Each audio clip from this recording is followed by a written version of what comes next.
Do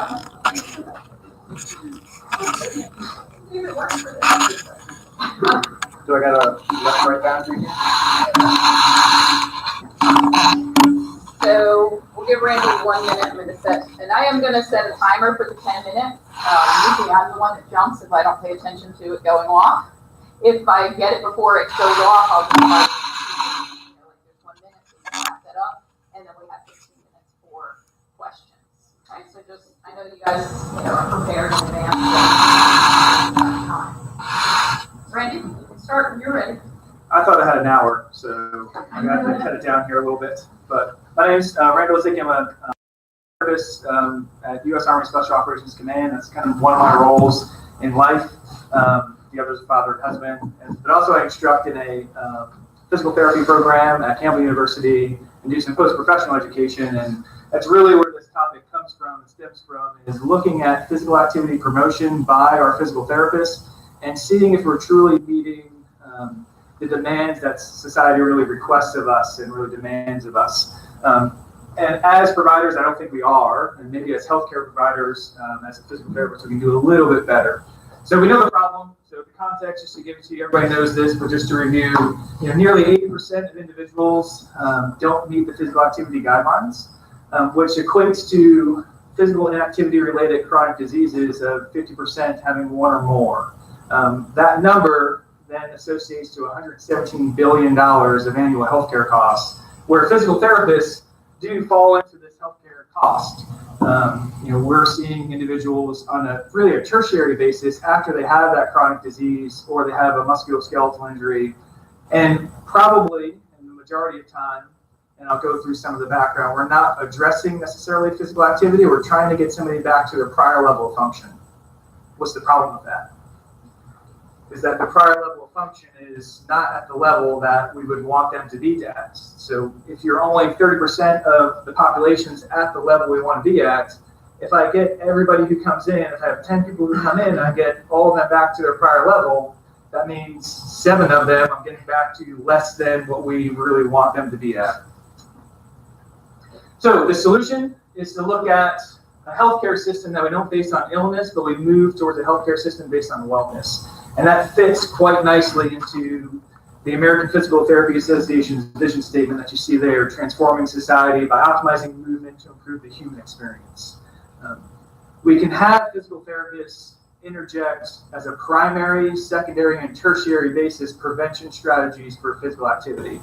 The problem with that is that there's some sort of barriers that are going on, because the literature is letting us know that physical therapists aren't doing that. What we find is reimbursement may be an issue, so what they're getting paid to do, resources that are available to them, their own personal physical activity habits could be a barrier. Time, so how much time do I have to spend with a patient? Do I spend part of that time working on physical activity or returning them back to, and then what's my knowledge base? Unfortunately, most of the studies that are out there only deal with not the US healthcare system, all right? So we're looking at European or other healthcare systems. And then the majority are in the pediatric population. So we're not looking at adult, or the majority of individuals that actually come to physical therapy are not pediatrics. So there's a bunch of different question marks into what we need to look at from a physical activity standpoint in physical therapy practice. Hence my proposal. So we're going to look at the extent of physical activity promotion, and then what are those perceived barriers and facilitators that are happening within practice. So you see the objectives there. They go along with the purpose, but the main idea is that we look at physical activity from a standpoint of anything that's beyond me giving a therapeutic exercise program or a home exercise program. So am I promoting physical activity beyond that? Because you would expect that in PT practice. I'm just going to give you some exercises to work on X condition. But am I truly promoting you to get back to 150 minutes to 300 minutes of moderate vigorous intensity exercise? So my approach is basically exploratory, but I'm going to describe the sample that I have, and I'll go into depth a little bit about what I truly need to describe it to the population.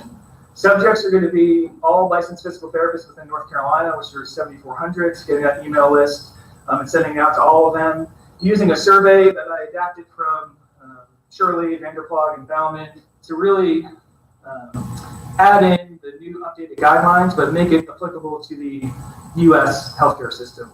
and then some other additional things on barriers and facilitators. Looking at doing in September, initial email, contact, 2-week follow-up, and then it's going to be open for 30 days and closed at that point for my analysis. For my analysis for objective 1, looking at the extent, it's really going to be frequency tables or describing that population for the extent and what's going on for physical activity promotion. And then looking at, are there any associations with those that are or are not promoting physical activity and to all the other factors that are within the survey. So a little bit about the survey. I did do a pretty extensive content validity process. My committee looked at the survey, got some extensive feedback from them. Adapted it, sent it out to 3 PTs who looked at it to give me some feedback on functionality, length, and survey construct. And then I sent it out to 5 additional PTs after that point, after I made some revisions, and asked them to rate each item, each question on the survey from the not necessary, useful, but not essential, and then essential. So it ended up being a 0.98 construct validity ratio. The only question that wasn't unanimous that was deemed useful but not essential is what's your zip code.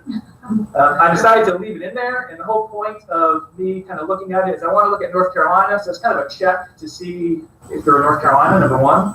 And then 2, I may want to look at rural and urban environments and kind of see if there's any differences between that. So I actually may expand on the zip code a little bit more to see where they're practicing zip code and where they're living zip code to see if there's any differences.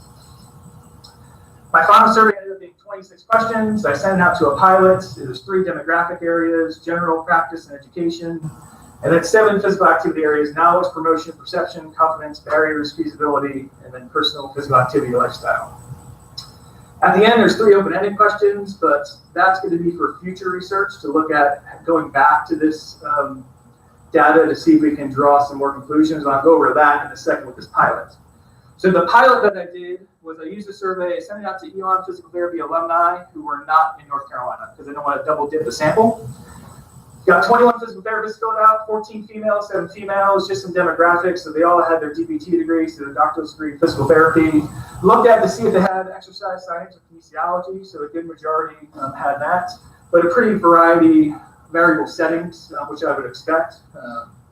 The majority of PTs, just for your understanding, works in either hospital-based outpatient or private practice outpatient. So like 60% do that, and then the others are kind of split up in the various settings.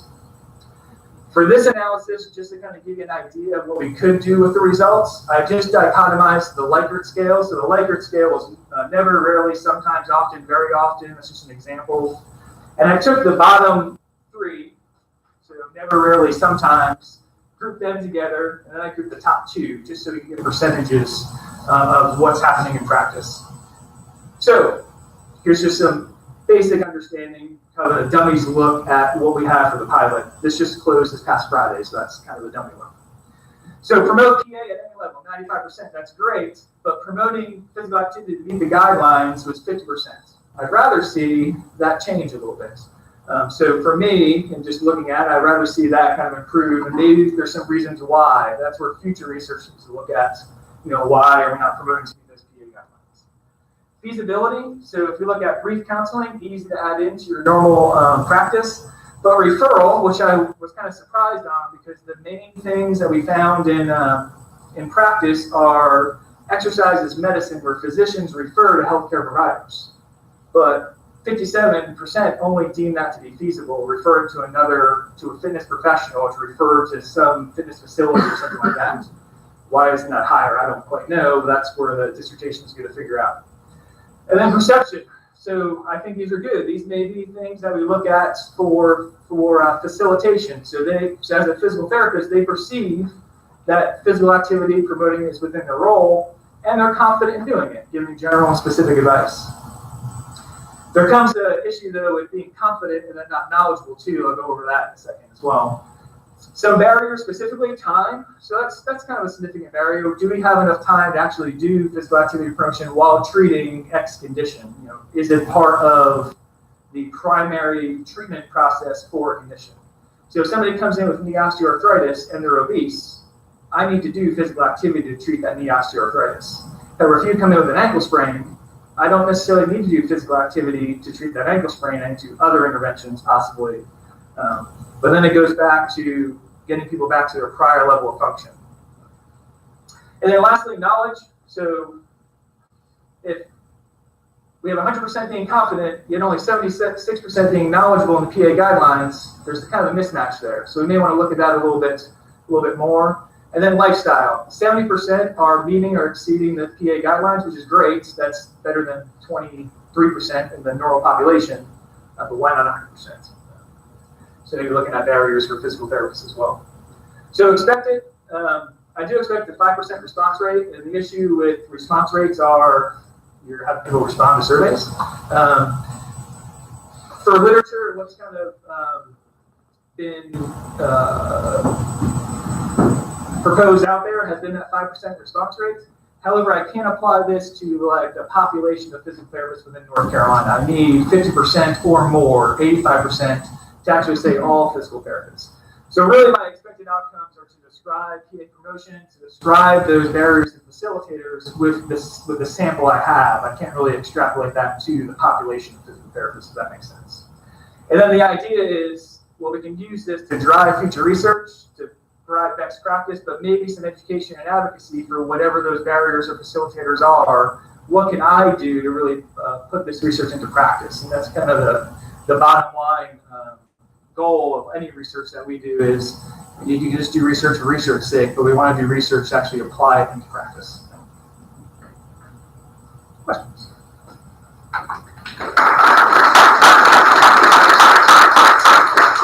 Questions for Randy?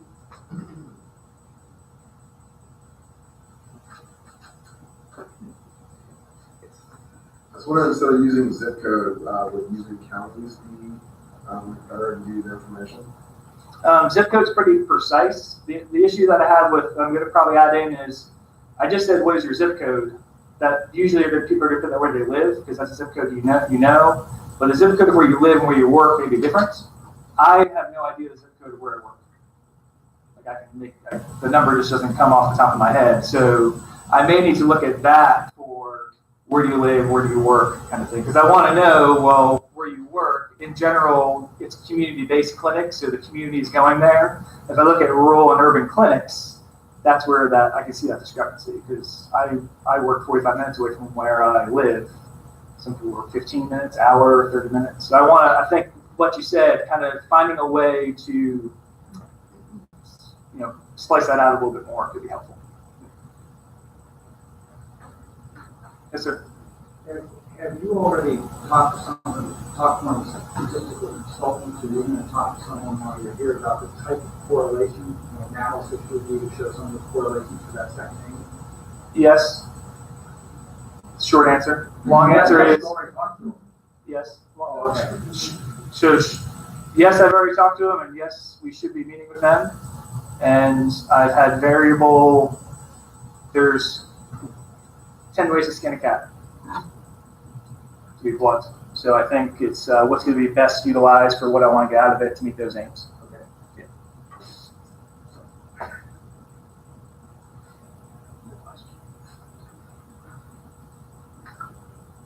Will you be teaching out based on the type of clients that are served? So if it's people working primarily with geriatric population, maybe 150 minutes isn't the goal for them? So this is a goal. That is a goal. Bottom line, that is a goal. So I think that's my perception, is that everybody should be meeting the guidelines. I know we've talked about this, and do we expect an amputee to meet those guidelines? Yeah, if you don't want to make a chronic disease, absolutely. Do you want a geriatric to meet the guidelines? Yes. I looked at it as variable questions from just promoting any physical activity, which you saw as 95%, promoting activity that's less than 150 minutes, or promoting at 150 minutes, or promoting greater than 150 minutes. I think all of it's great. But I think everybody should meet that guideline, because we know it works. So why not is probably why do you want to not have that geriatric person meet that? Now, if we look at practice settings, we can split it up between practice settings. I do ask that. So where do you work? Acute care hospital.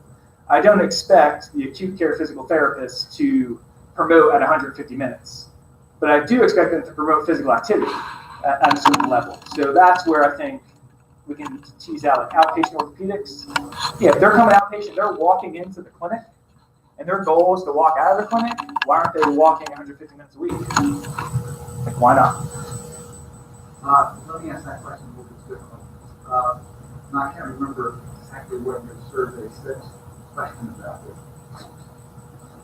Did you ask anything about the steps they may take to get them to 150? I think they asked the same question a little bit differently. You kind of just answered it right there.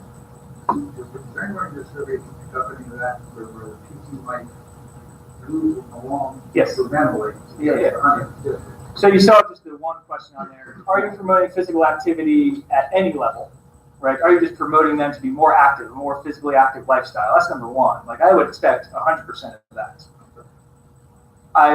But my personal expectation is I want everybody to promote at that level. So we want to build up to that level. And then it's really, why are you not doing that? So that's where the correlations come in. So if I look at just the groups who are promoting any level of physical activity, what are the barriers and facilitators to those individuals? If I look just at the group that's promoting to meet or exceed the guidelines, what are the barriers and facilitators to those individuals? So I can split them up into two different groups and analyze it that way for correlation.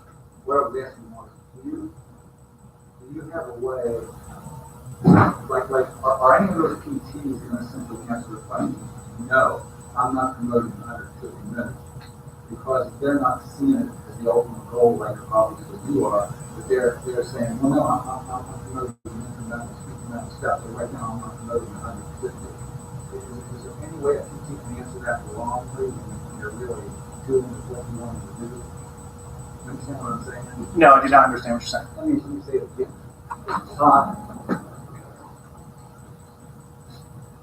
Your concern is they do promote 150 minutes per week minimum of their aerobic activity. So some of the PTs that answer your survey, if they're not promoting 150 right away, Correct. they're starting an incremental level to work towards 150. Is there any danger, that's what I'm asking, that they'll answer your question and say, I'm not promoting 150, when really they are ultimately, but they're reading the question wrong. Is that in there? Is that a problem? Well, I can't get into the minds of every single respondent. No, I'm not talking about the survey. I'm talking about the survey. That's what I mean. I can't get in the mind of the respondent to see if they're answering the question wrong. I can only do my best for the question to ask it in a way. Is there a question that kind of gets at that, or kind of a safeguard? I can't remember. I thought it was a list of things. There is, yeah. So there's 4 different levels of physical activity. So either basically I put it up into what the guidelines say: sedentary, not being the guidelines, being the guidelines, exceeding the guidelines. And then there's a Likert scale off of that to see if they're doing it never, rarely, sometimes, often, and very often.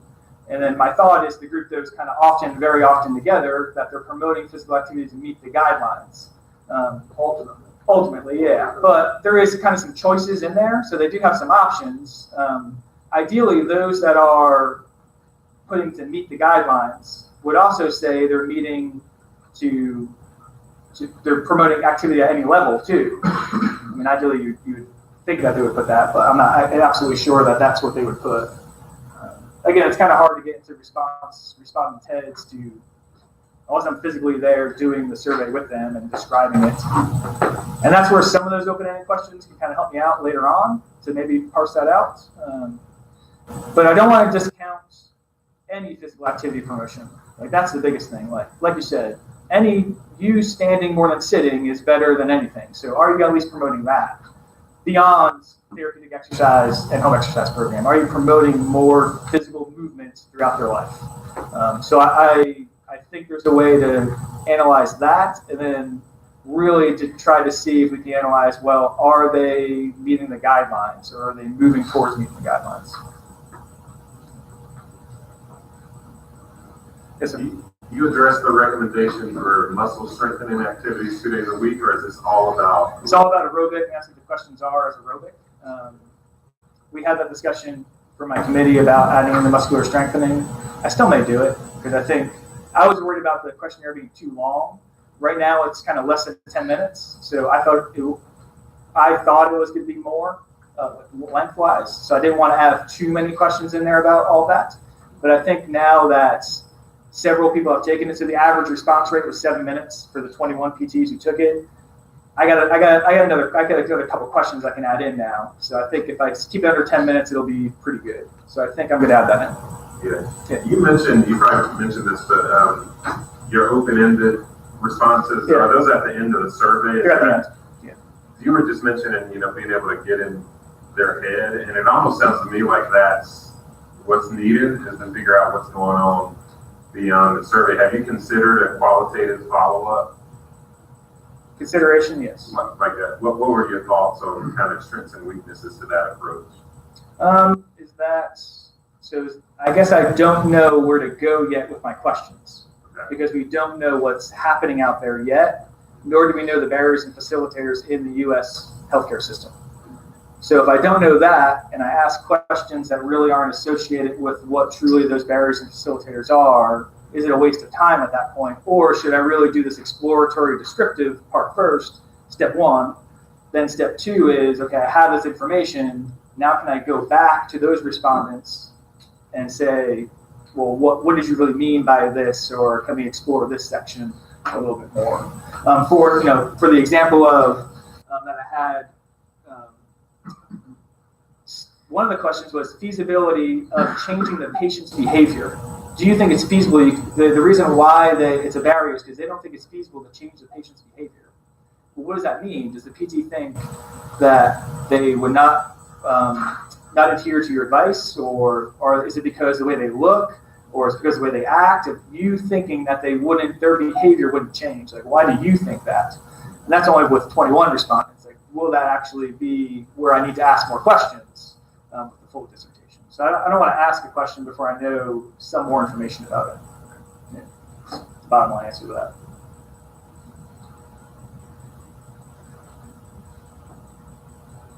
Yeah. The open-ended responses that you got from the pilot, do you feel like you need to make modifications to those, or were they giving you information that supports the rest of the questionnaire, or reaching your aims? So the open-ended questions do not have to do with the aims. That's probably I can take those open-ended questions out. The open-ended questions are to explore later. They're not to actually meet the aims at this time. Does that make sense? Yeah, or there's some, maybe kind of following up on Dr. Hemphill, so there's some questions that should be in the open-ended section that would help as you do the analysis of the other part of the survey.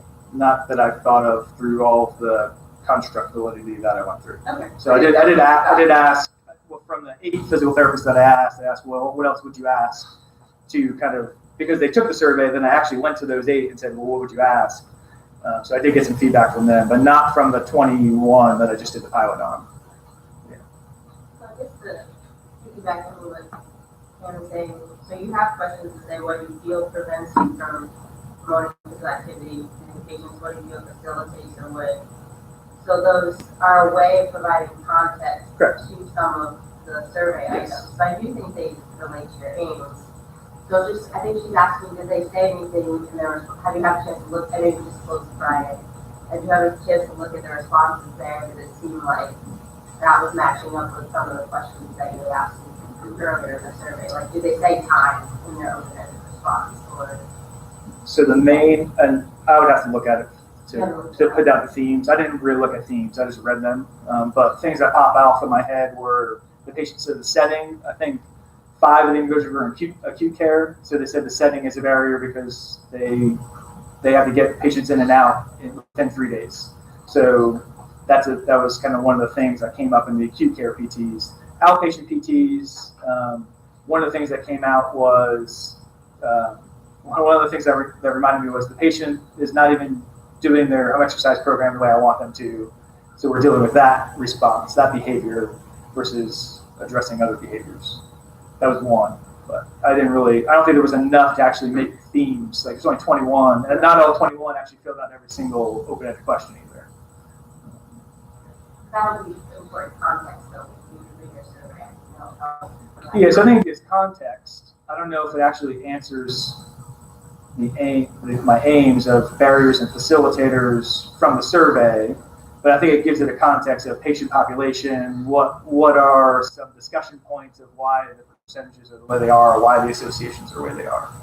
So I think more of like discussion almost versus themes coming out from that qualitative approach. Nothing about the pilot study caused you to think, I've got to add this open-ended question or add this to it, right? So the only thing that popped out was 3 respondents didn't answer about reimbursement. And I used the word I used, they may not be familiar with. So I need to look back and ask those. That's the other thing too about, well, we'll get into survey construct is, why didn't somebody answer certain questions? I don't know that, but I have an idea of why. So maybe I have to make it even more lay for the medical provider of terminology I use. So nothing about open-ended questions. Nothing about open-ended questions made me want to change it. I think I got all the information. They were just sentence kind of, words or sentences. They really didn't give like paragraphs of responses. Any final question?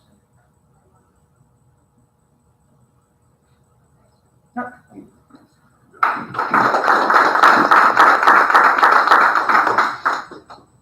actually do have.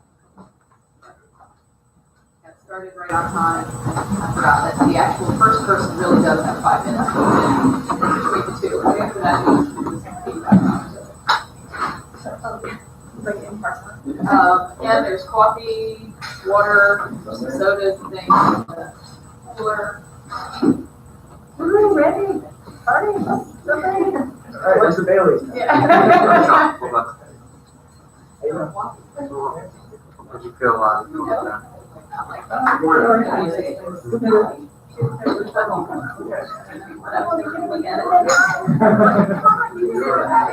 We should all be like,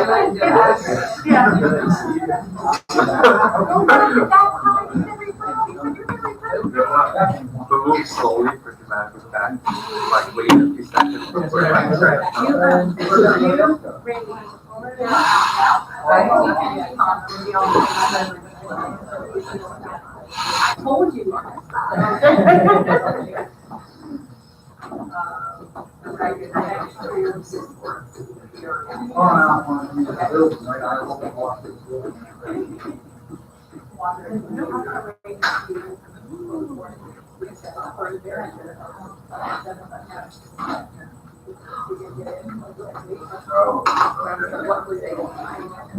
So nobody's here.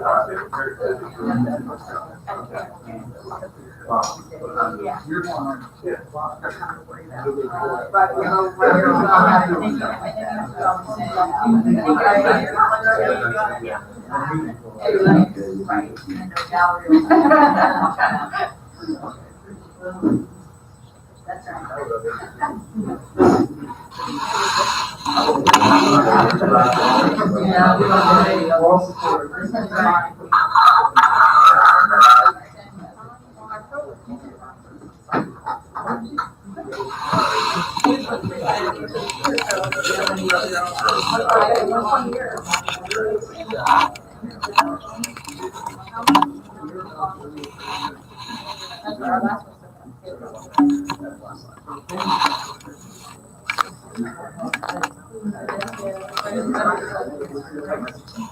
Good direction, Joel. All right, that's great. An hour and then you gotta get there.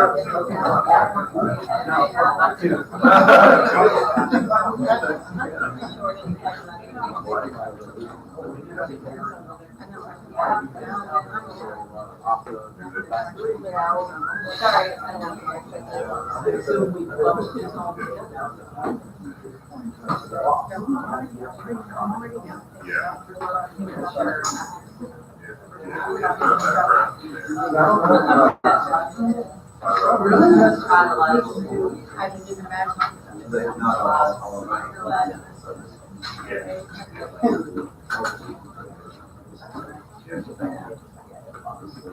You're leaving essentially before you start the case. Yeah.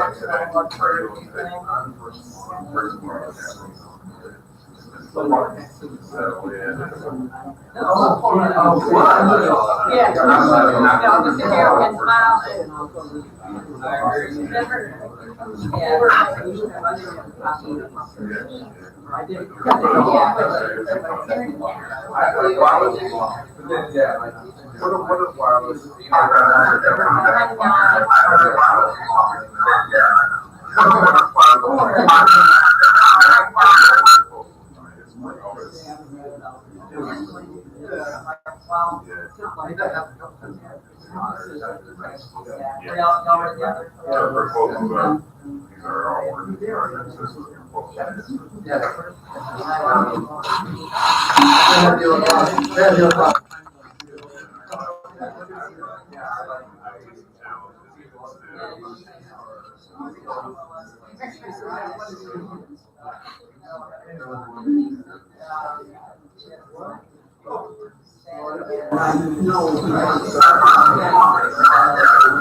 Something else, it was like.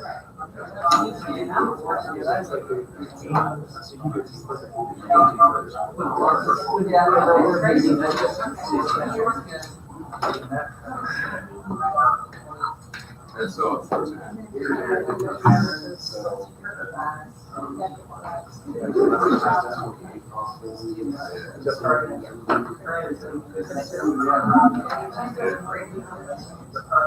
This whole thing is.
I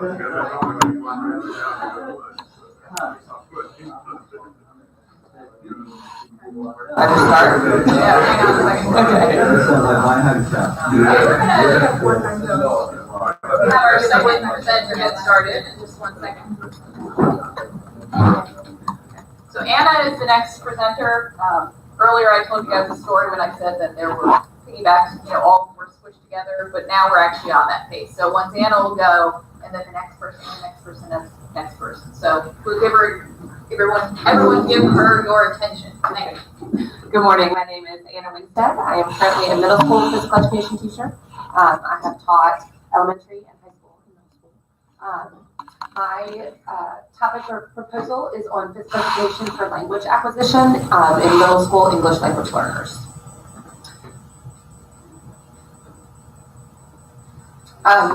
In the United States, the ELL population is growing. It's jumping exponentially. There's predictions that within, by 2050, that half of our public school population will be English language learners. So they'll be coming into school speaking a language other than English. These students are held to the same academic standards and testing standards as native English speakers. So they come in knowing no English, have to test the same as their classmates. So where does PE come into this? Best practices in PE mirror best practices in English language learning. PE teachers do a lot of demonstrating. We use a lot of images to show the steps that they're going to do, which are also best practices for English language learners. Another teaching strategy that is helpful for both English language learners and the physical education classroom is cooperative learning. So PE is a great fit to help these kids learn the English language that they need in order to be successful in school. There is some research out there that looks at PE as an environment to facilitate English language learning. All of it has been positive so far. It has showed good success in benefiting the language learning of English language learners. Some of the effective strategies that work for English language learners that have been in the literature are using academic vocabulary instruction integrated into other content areas. Most of the current research integrates that into social studies or science or math. There's a little bit that looks at integrating it into physical education. The use of students' primary language, peer buddies with another student that speaks that student's same primary language. The use of visuals, demonstrations, cooperative learning, and instruction on word parts, which is where I'm going to focus my dissertation because it is part of our curriculum at my school. So focusing on teaching kids the meaning of roots and stems that they can then apply to more language, building their vocabulary quicker. Including academic language in the PE classroom can help English language learners to build their vocabulary. Effective lessons for ELL students should always have content objectives. So in the PE classroom, we'll have our PE objectives, what we want to teach from the physical activity standpoint, as well as language objectives for the students, teaching them new vocabulary or word parts or discourse in the new language. So there should always be both objectives in all lessons for English language learners. There we go. Okay, so Greek and Latin stems. The research out there shows that Greek and Latin stems are a good way to help build their vocabulary. If they can understand the meaning of the stem, they can apply that to new words and build their vocabulary quicker. Greek and Latin stems are part of the English language curriculum at my school already. All students, English language learners and English speakers alike, are taught a group of stems every 2 weeks, and then they are tested on those stems. They have to learn the stem and its meaning. They have to learn a vocabulary word using that stem and the meaning of that vocabulary word. So that's something that's already part of our curriculum that I would plan to integrate into the PE lessons. The reason they're important is because they help the English language learners predict the meanings of new words. Again, as I've said a couple times, quickly building their vocabulary. Students that come in need to build the academic vocabulary to be successful. At the middle school level, these students are coming in and know no English, but have to meet pretty rigorous academic standards. So using the Greek and Latin stems to help them pick up science vocabulary and math vocabulary, can help them build that academic language that they're going to need to be successful in school moving forward. This was an activity actually that I did with my students where they collected letters, spelled the stem, and then they had to go back and find a card that had the meaning and match them together. So this was a list of stems they were working on, and a group of students had built these stems and then added their meanings. All right, purpose and aims for my study are to look at a specially designed PE plus curriculum that integrates the Greek and Latin stems to facilitate the language learning of ELL students. So I have two aims. One is to evaluate the physical education strategies that best help these students. And then the second aim is to look at how the students perceived those activities to be effective in helping them learn. So my methodology is going to be a mixed methods intervention design because I'm going to be testing this PE plus intervention. The quantitative aspect of the study is going to look at what is their knowledge of stems. They'll take a pre-test on that. Then they will have the intervention, so they'll go through a 3-week PE plus program that integrates the STEM learning into their PE lesson, their regular PE lesson, so they're not going to miss any PE. It'll just be integrated into the lesson. And then they'll be post-tested with their English language teacher when their class takes their post-test. So this won't be an additional test that they have to take, something that's already part of their curriculum. So then we'll look at, well, did they improve on their STEM knowledge? And then the qualitative aspect is to kind of talk with those kids and say, well, do you think what we did in PE helped you learn these stems? So and my initial thought was to do that as a survey, translate it into their own language, or to just do an interview, translate it into their language, so that we can have a conversation about what their perceptions were. My expected outcomes, Dr. Gill gave me some feedback on this, so I hadn't changed it in my PowerPoint, but my hope is that I will have information that supports the PE plus curriculum. So, hopefully it will show positive results, but that this curriculum can then be used by other PE teachers in my district. I can present at the state level, and they can be used by other PE teachers within the state to help these English language learners get that academic language that they need. I also hope that I will demonstrate a value to PE, showing that these things can be integrated into PE just like they can be integrated into social studies or science or math, that will show support for comprehensive physical education programming for all K-12 schools, not just English language learners, but everybody. And then we need, the more they learn, the more they'll learn. The more they're learning through moving, the more they're going to learn, the better shape that they'll be in, and the more productive students we'll have. Okay, thank you. Do you have any questions?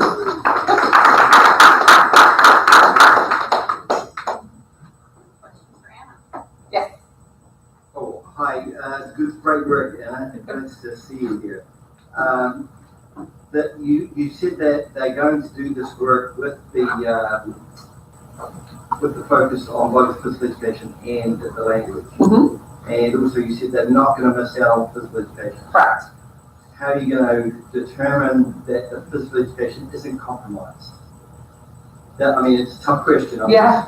Because I think it's important that it's true integration. It's not just physical activity that now becomes a focus on language. Right. One thing that I had looked at was doing some implementation fidelity of the PE plus model to make sure that I'm doing everything I'm supposed to do from the language standpoint, but also from the physical activity standpoint.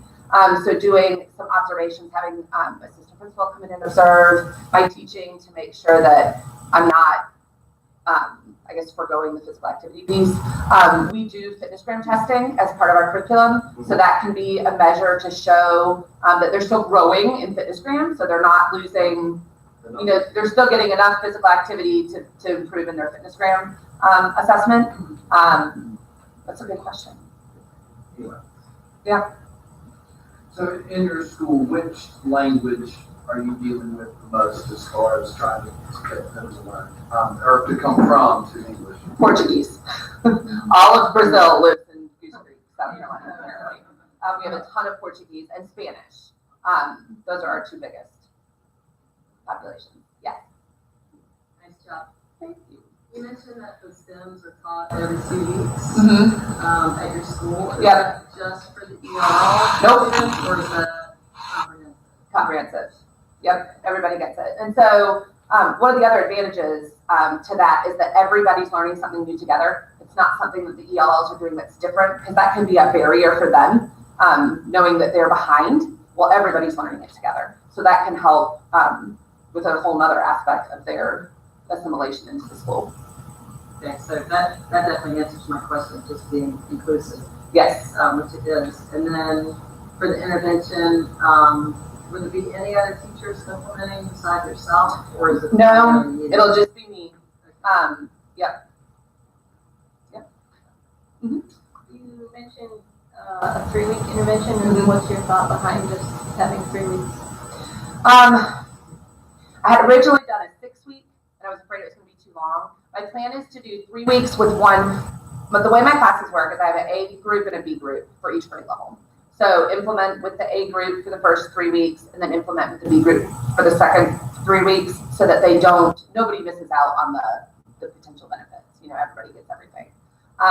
So I had shortened it to 3 weeks just to make sure I had enough time to get it done. I would kind of say that maybe still negotiable on how long I do. I've done more talking with teachers about how often they test, and initially I thought it was every week, and it is every 2 weeks. So it made me more sense to do like a 4-week intervention just to cover 2 sets of stems.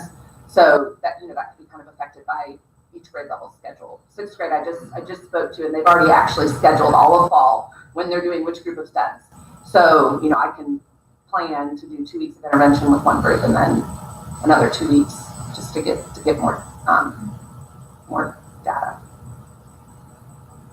Yes. Are you going to test the native English speakers on their improvements as well? Yes, because I want to compare my ELLs to the intervention group to the non-intervention group, but then also the ELLs to the non. Yep. So in 3 weeks, how much physical education do they actually have? So they have 40 minutes a day every day. And the STEMs that you're teaching, you're learning in other areas of the school. Correct. Concurrently. Yes. So that's a big challenge. Yes. Who's in charge of kind of whether or not the students are learning the STEMs? I would say the English language arts teachers. To what extent is that teacher involved with your revised curriculum, if at all? Currently, they're not. I was working more with the English language teacher. Okay. Mm-hmm. And maybe I think we talked about this. Because the risk is it's going to be muddy. Mm-hmm. Because if they get better, if your data says things were amazing and PE must have changed the world, right? People are going to look at that and say, it was really that English language teacher, because that's the natural place they would be learning these things. And so it's just really difficult to attribute that additional growth in the small time frame. So would you talk about other ways maybe you would contextualize the value that's being added through your physical education? I do think there's value in what you're proposing. How do you see adding some context by acknowledging that learning takes place in all these different spaces, but you've done this new thing? It's a tough question, but what are your thoughts on how you might tease that? Well, my thinking on that was the qualitative piece. Right. So then go back to the kids and say, well, do you really feel like what we did in PE even helped you? What's your perception of that? To kind of go with the quantitative data. The other thought that I had was to teach a group of STEMs they're going to do in the future as opposed to the ones they're currently doing, just so that there's not so much, muddiness on why they really learned them. Yeah. And then that way they'll be able to apply what they learned in the PE concept later on when they're tested on those STEMs. But they won't mess with each other, I guess. Yeah. So, and I wanted to ask about that too. Your answer, I like that you talked about implementation fidelity, which is great. I mean, this is a tough thing, and you should attack tough questions with dissertation. So, the qualitative piece, they may not be able to speak English Correct. to give you answers. Mhm. And you talked about having it translated. Mhm. Who would be that? Who's going to administer that? Are you in a position where you can do that? Or I would probably partner with my ELL teacher. We also have a service that we use in our district. If, for example, if you need to have an IEP meeting for a student whose home language is Spanish and the parents don't speak any English, you call a translation service and they will translate on the spot, what you're doing. So I have that option as well. If I was doing an interview with a student, I can call the translation service. Our ELL teacher is a fluent Spanish speaker, so she can help with Spanish. Our district director of English language learning is a fluent Portuguese speaker. So I definitely have resources in my district to help with translation of either a survey or with an interview. yeah, and I know you have gotten good institutional support, which you'll need. So the final one then is consent. So you got to connect with parents. There's language issues there, I have to assume. Is that gonna be a challenge? I think so. How are you gonna deal with that? I'm going to have consent and also the assent forms that the students will do translated into their native language so that there's not any confusion about what they are consenting to. And then those will go home in paper form. We can also send them electronically. They can be uploaded to their Google Classroom where they can access it that way. Print it out, sign it, whatever they need. Follow-ups with kids and parents, either by myself or our school district sends out remind texts about everything. So they can piece out that group and send them a remind about, make sure you return your, permission. Also, holding a meeting with those families, just to give them the opportunity to come in and ask questions if they have them. Probably ideally having something ready at open house would be helpful as well because they'll be in the building. Just to make contact with them and make sure that I introduce myself and they know who I am would help probably in getting them to return things to me. Right, yeah. Talk to the IRB, whatever this week about Yeah. that. Yeah. That's going to be big hurdle number one. Do you speak any of those languages by chance? Or, Not really. I taught in a Spanish immersion school, so I have a limited amount of Spanish knowledge. My daughter probably knows a lot more Spanish than I do. But I think my motivation for the project was just seeing these kids that come in and they're sitting there and they don't know what's going on. And their classmates are like, well, they don't speak English. And I'm like, it's okay. I'm acting everything out. And they're catching on. But knowing that, they come in and they sit and they don't know what's happening. So. Is there any way that the person in the district or the other teacher could actually interview students? As opposed to, even if you might have some small funding, you give them a little gift just to help them out. Yes. That would then allow the interview to be probably a little more open and accurate, as long as they're not intimidated, as long as the kids are not intimidated by it. Right. Yeah, no, definitely.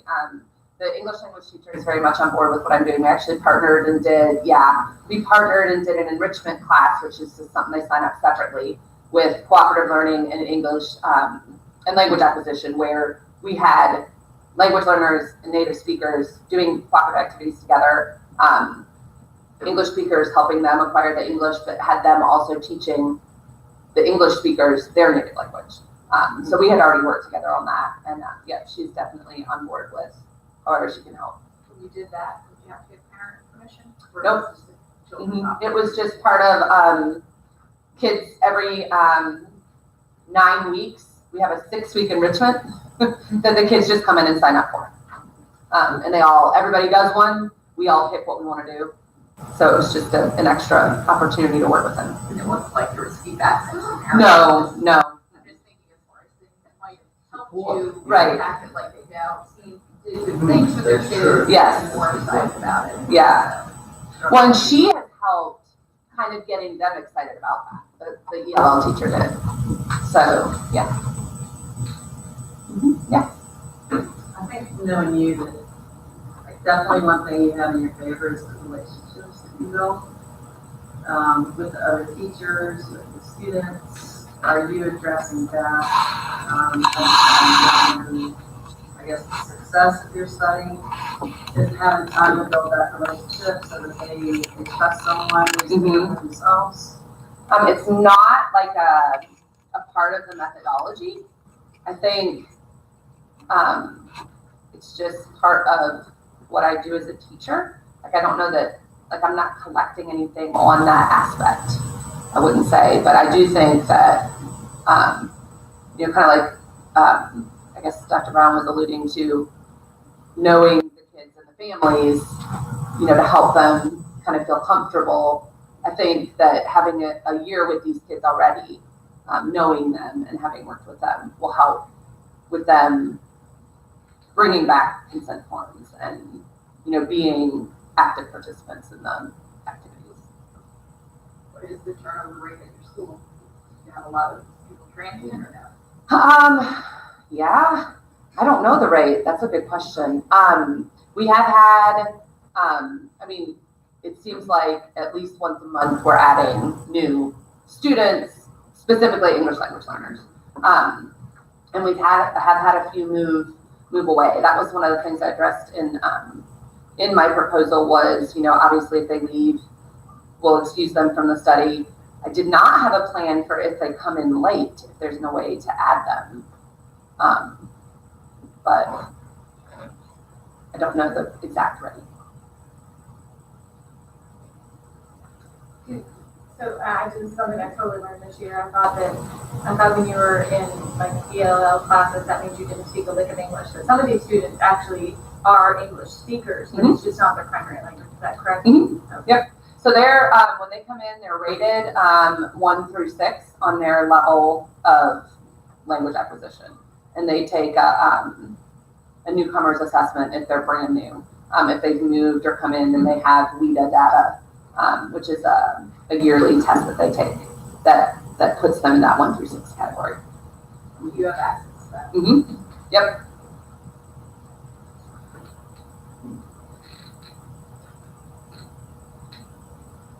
Any other questions?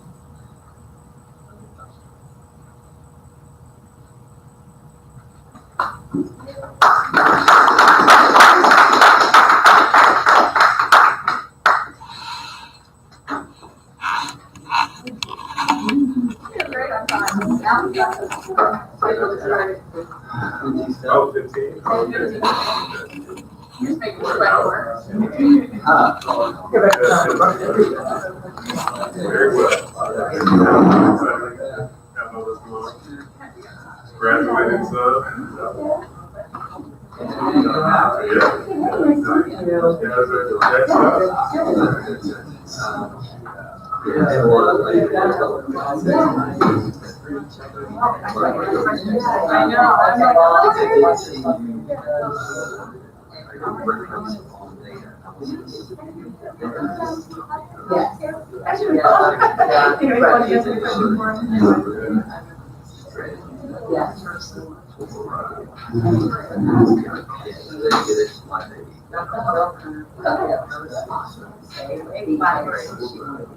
I So it just needs certain, chance to look at their references, just to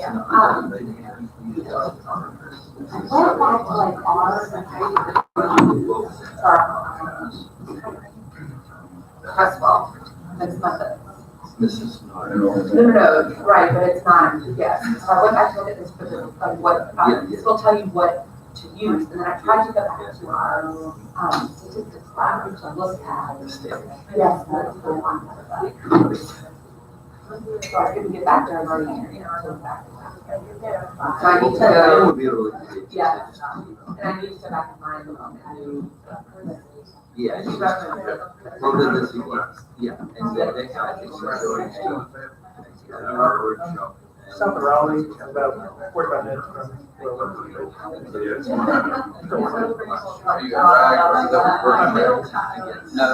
Yes, I'm on that. Have you gone to? I haven't actually.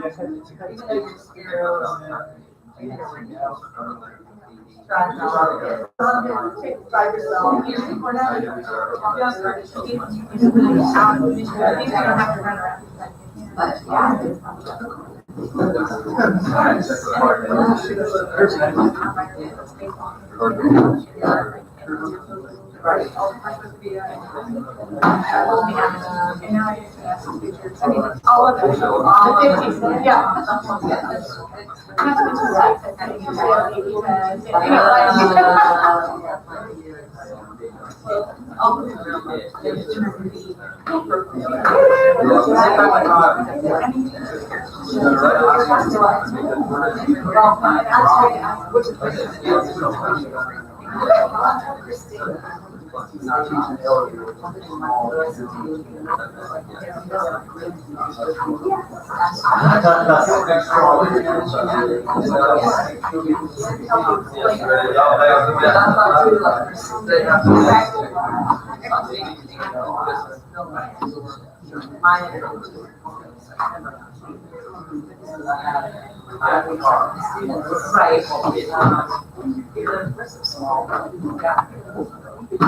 My sixth grade, I don't know that.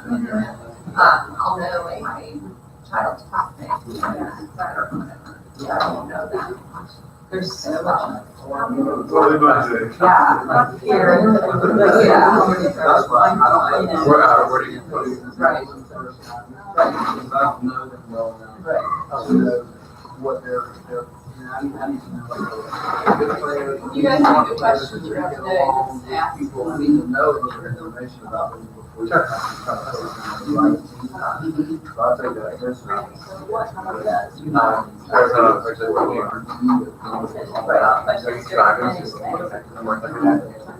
Yeah. sixth graders, and they can do it.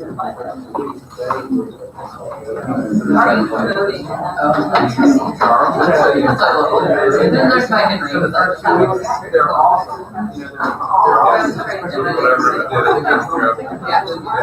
Oh, yeah. I remember. You had them in your social media. I heard from but crazy. Yeah, it was just like things I would never think outside. I'm curious to see what we're gonna do. They're all on that. Somewhere on that. The level.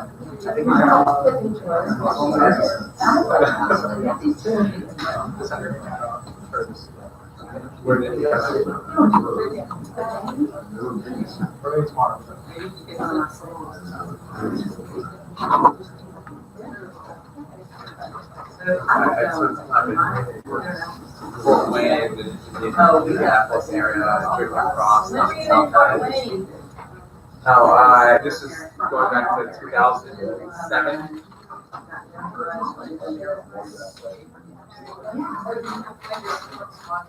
Wow, so I was there in Columbia City.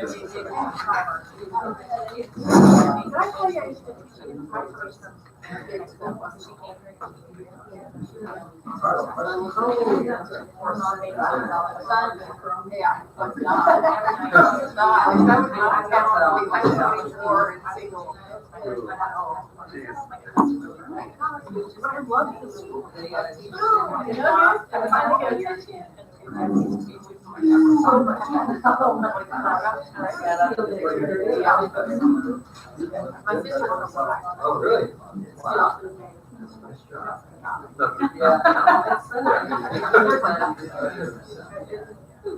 Would it have been easier? What led you to North Carolina?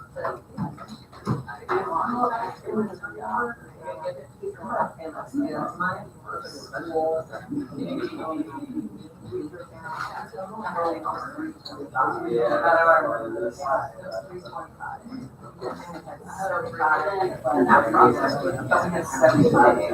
Wow. And then if you're there long enough, like on the second or third year, this is 75 they have. They go, yeah, they always like, oh, yeah. They always.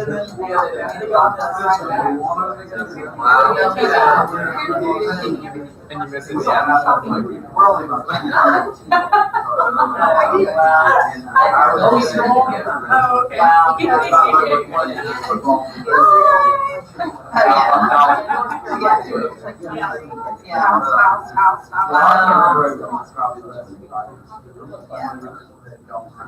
I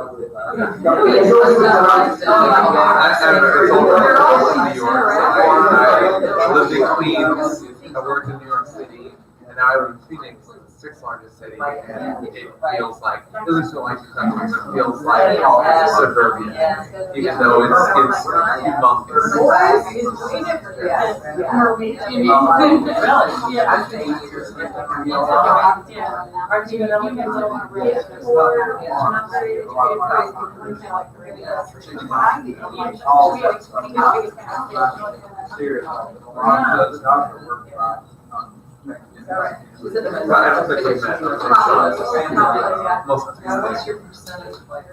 Are you still in Indiana?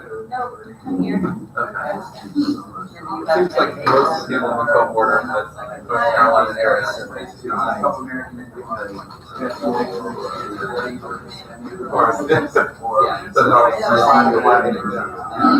And then together, like, we're done.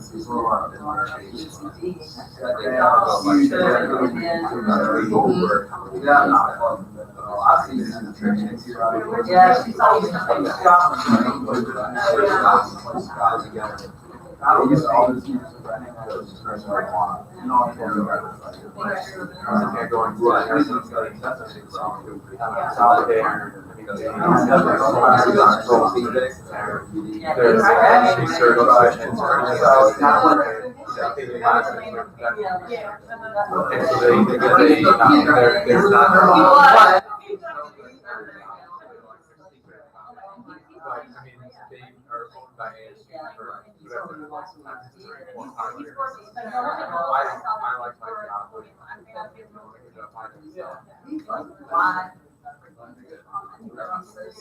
It's online, so I actually have live online sessions. It's fun. So we get students from all over the country, and we have a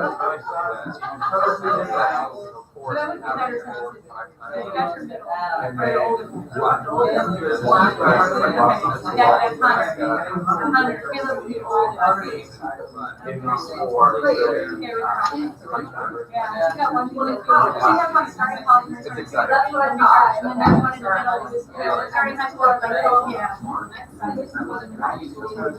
He's like a bowling teacher. He bowled the 299.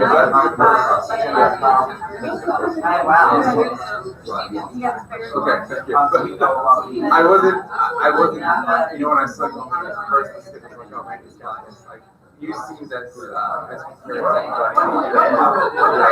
when I did the review of what I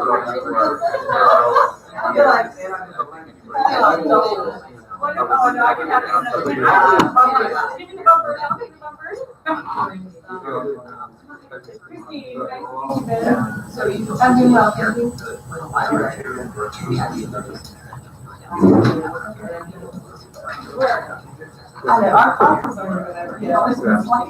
The one thing, like, we all know that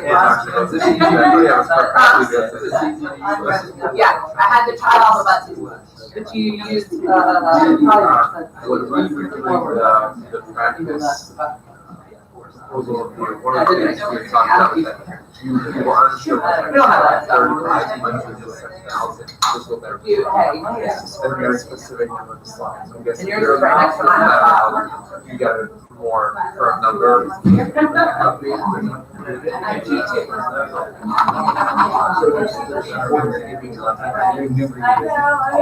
It seems like right around that. Well, we're 8 miles, yeah, south, so we're 8 miles from Irony to that. campus. good. Good. Right, yeah. I don't know if we can take it, well. I mentioned, one of the biggest things, like, I was thinking, like, from the low end, also, like, just like a little difficult. I think We got to get ourselves ready for, now. very smart. Okay.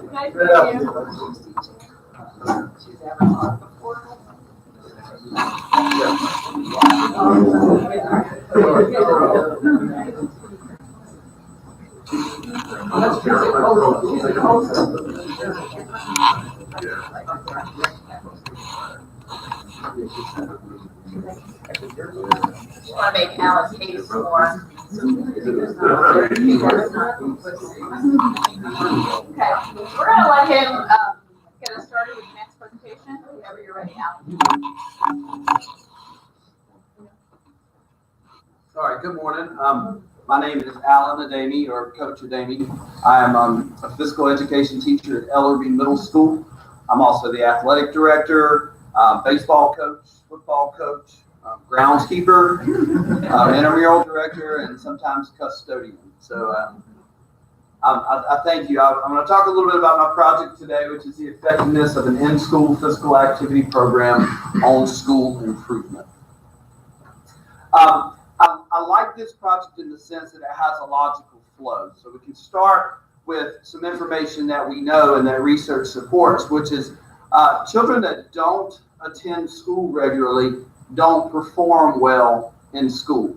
And any study that you look at will back that up. Now there are different variables that lead to students not attending school. And we'll talk about some of those in a minute. Not only is, and we'll say chronic absenteeism, which is students that miss school frequently. I think the definition is more than 10 days a year. The students don't do well academically, but they also don't do well in life. And research shows that they're often involved in delinquent behavior, such as criminal activity and drugs, and then they're more sexually active and promiscuous than their classmates. So that information being known, we had a change in the district administration about 5 years ago in Richmond County, and the superintendent who had been there when I first got hired retired, and they hired a new superintendent. And immediately her focus was on student attendance. And we looked and we found that about 6% of Richmond County, North Carolina students, which is the school district that I teach in, are absent every day. And that doesn't mean that 6% is absent every day, but if you take the total number of students, about 6% are absent.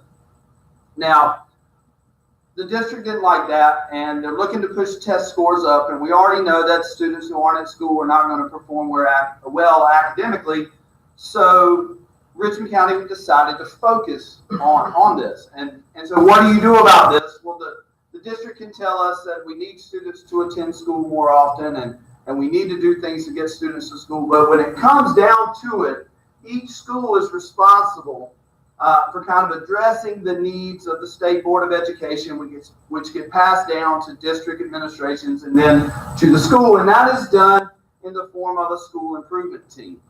North Carolina law mandates that each school has a school improvement team. It's kind of a mixture of faculty members and administrators and parents, and then non-faculty members of the school. And you come in and you address issues that are highlighted by the district, by the state, and then in your own school. Well, in about 2014, 2015, when the county really looked at attendance and its effect on academic performance, is about the time we started an intramural program. And the niche about this program is that it is done during the school hours. So there are no transportation issues. About 75% of the students at Ellerby Middle School ride the bus to school, and they struggle getting to activities before and after school. So we started an intramural program, and the school improvement team identified the intramural program in 4 of the last 5 school improvement plans as something that we're going to use to address the attendance, the academic performance, and all the variables that are causing our students not to come to school. First of all, talk a little bit about the program. That is the strong point of this project. This program has been run for a few years. There's been things that have gone well, and there are things that have not gone well. And we've been able to, or I have been able to revise it, find out what activities work, how the schedule works, what to do when I'm not at school, as in today, and the program is still running. What to do when we have snow days or testing days or field trips or things that come up. And a lot of these problems have already been solved.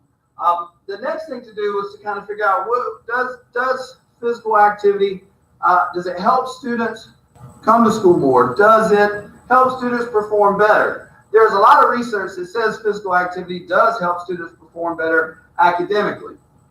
The CDC had a report that has a lot of different things. It says there's positive associations between the PA activity, program activity, and academic performance, both grades and attendance.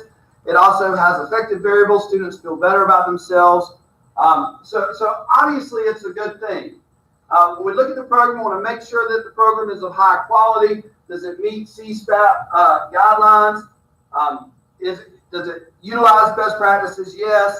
And it employs the sport education model, which is something that's been proven research-wise to be a very good way to kind of teach physical education.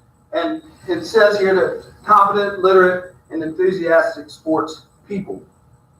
Now, we've got this program, and it's on the school improvement plan, but we don't know whether it's effectively having an influence on school improvement. We say that we're using the program to get students to school and to perform better in the classroom and to behave better, but we don't have any proof because we've never looked and assessed the program. So as far as the study goes, the two aims is we want to prepare and implement a quality intramural season that's done first thing in the morning at Ellerby Middle School. From the 7:55 to 8:20 time allotment for the current academic quarter, this will be for the first and second academic quarters in the 2019-2020 school year. What I understand, and I want you to understand, is that is a valuable allotment of time. A lot of teachers want to get going at 7:55 because students are fresh. They've just come off of breakfast. They're as awake as they're going to be during the school day. And so for me to be given this time allotment to run the intramural program is a big deal. And so we have to make sure that the program is of high quality and it is influencing the students to do well in school. So that's very important. So we want to have a great program, but then we want to pre-test and we want to post-test the variables of attendance and fitness and academic performance to see if the independent variable of being involved in the intramural program has a positive effect on these variables. But we also want to take qualitative data to find out what the students think about the program and how it motivates them. And does it make them a bigger part of the school? Does it make them wake up and want to get to school to play their games? So to kind of know the effect we have on the students in their minds. So we've talked about, we have mixed method studies. So kind of how we do it is there's two different parts. We start at the beginning of the year, and as soon as the students come to physical education the first day, we talk about the intramural program. This is what intramurals are. This is how it works. This is how you become involved. And we take about 2 weeks, and we get the students signed up, and then we get a master list, and we put them in teams, and we schedule them, and then they play a season. And the first the first academic quarter of next year, once we get the students in and we get consent, we'll talk about that in just a minute. I know someone will have a question about it. What we're going to do is find some baseline data on how was their attendance the last quarter, the previous academic quarter, how was their grade point average, how were their grades, and then what was their fitness level based upon a fitness gram pacer score.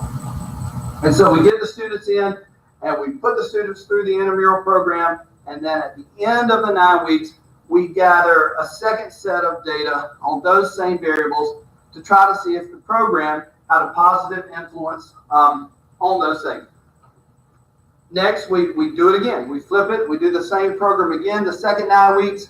We have new participants, and we run the same type of testing on those students. Once we get the quantitative data, and a question that came up to me in my committee, well, what if the data is muddy?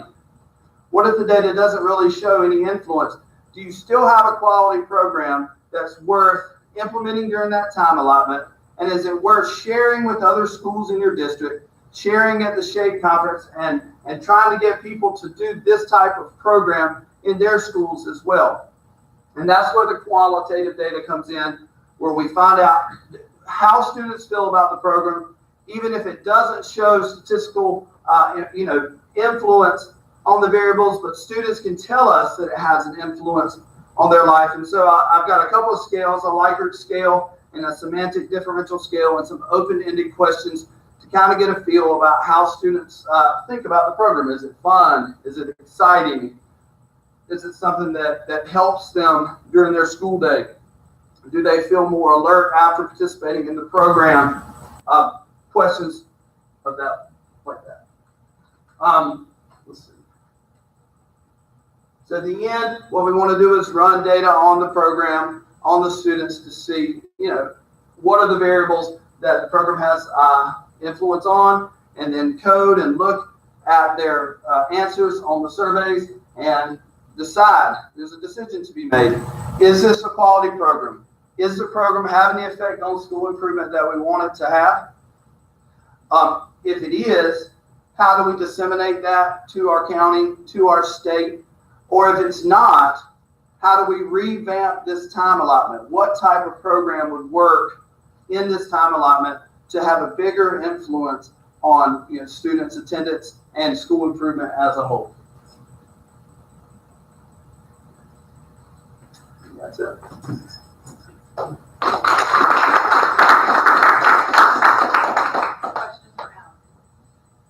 Yes, sir, John. Alan, school improvement, it's a very broad term. What led you to choose that over using the phrases, or the terms absenteeism or attendance and performance in the study title? It was a committee recommendation, first of all, and that it would include variables other than just attendance, so that if we didn't show an effect on attendance, we could show that it was affecting students positively in another way, which would advocate for the use of the program. Yes, ma'am?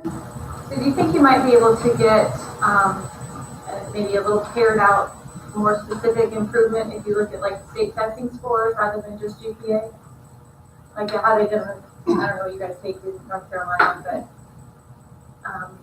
because GPA, A, B, C, or D or whatever is pretty broad, but a 257 on a math test compared to a 259 could maybe get you a little bit more specific data. It could. I'm not sure how that would work with the timing of the project, because the state testing is done at the end of the year. And you don't do, we do some benchmark or, stuff, so that's a great consideration, and that is something I could consider. Yes, sir. You have about 25 minutes for the student enroll program. I said the first quarter was volleyball. So I understand 25 minutes when the winter is done. No, we usually play for like small-sided, small-time games, anywhere from 6 to 10 minutes, multiple mornings of the week. Sometimes there's a doubleheader, just depending upon the schedule. So they're real quick hitters. We wouldn't have one long game. There would be a minimum of 2 games a morning, sometimes 3. And all that depends on how many teams we have, how many days I have to get in. We do the schedule as a round robin. So I want to make sure that everyone gets to play everyone.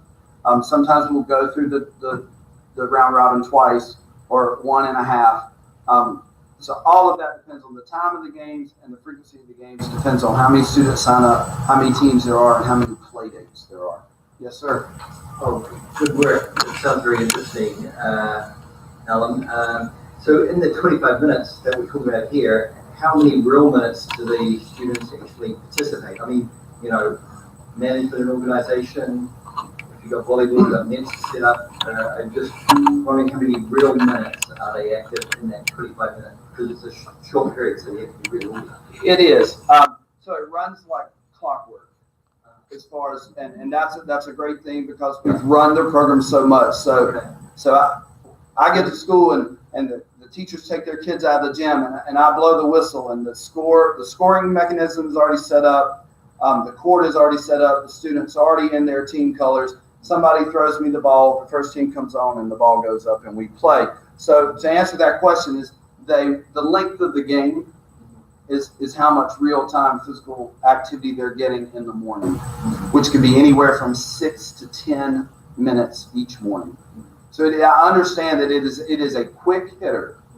It is. It's not a long. It's not 30 minutes of moderate to vigorous physical activity, but the physical activity portion of it is really just one part of what we hope that it helps us do at Elevator.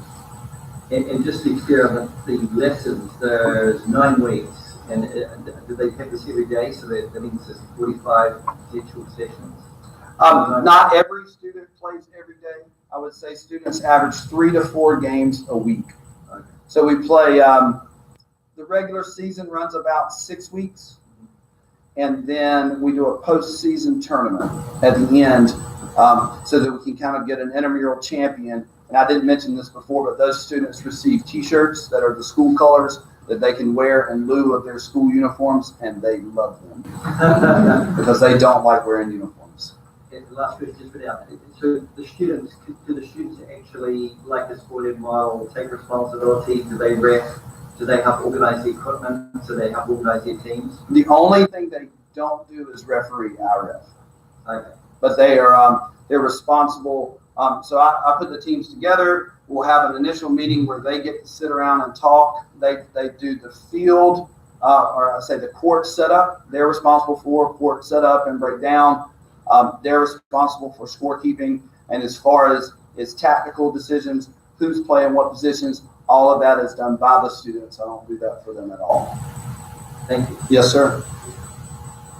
Yes, sir, Randall. This is not my context at all, but just like personal experience, those that choose to do sports, are they less likely to be chronic absenteeism participants anyway? Like to actually be a person who is absent? Because they choose to do this program, right? They do. So Yeah, we have about a 50% participation rate there. That's a good question. I don't know the answer to that Are you able to question. look at the ones who don't actually do the program? Can you compare those that are doing it to those that aren't doing it? That would be easy to do, yes. Very simple to do. And we actually had that discussion earlier at my table. Good discussion. Yes, ma'am.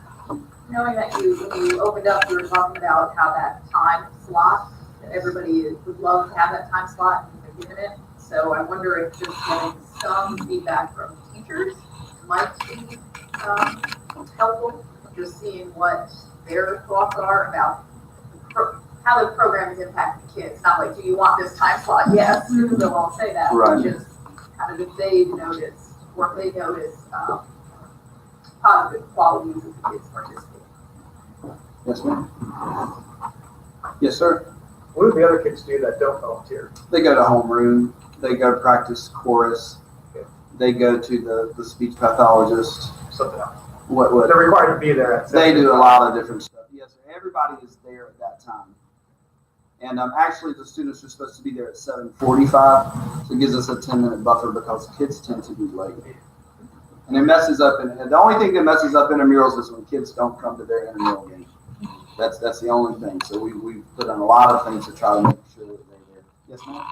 Kind of off of what you said, but is there a way to target the kids that are chronically absent and recruit them for this intramural program? Yeah, Johnny, you're playing intramurals. Okay. this 9 weeks. Yeah. You know, Miss James really wants you to participate in intramurals this week.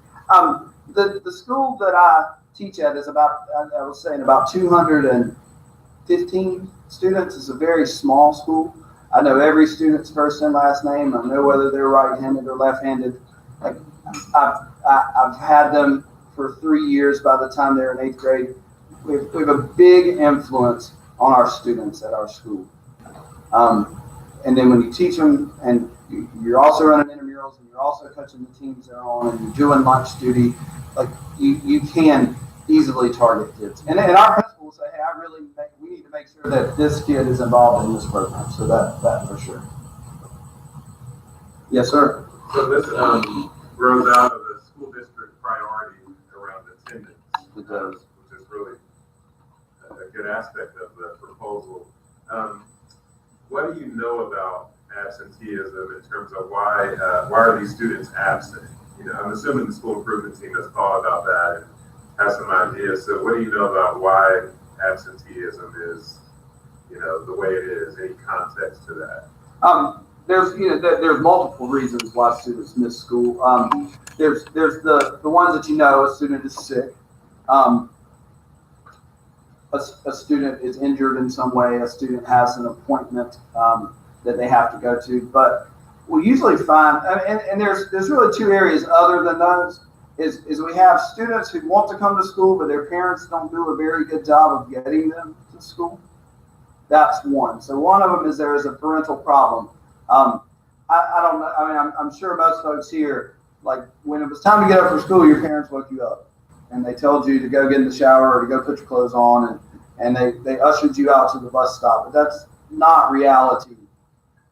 It probably is in this room, but not in the general population. You have some students whose parents don't get up in the morning, and they're pretty much responsible for themselves.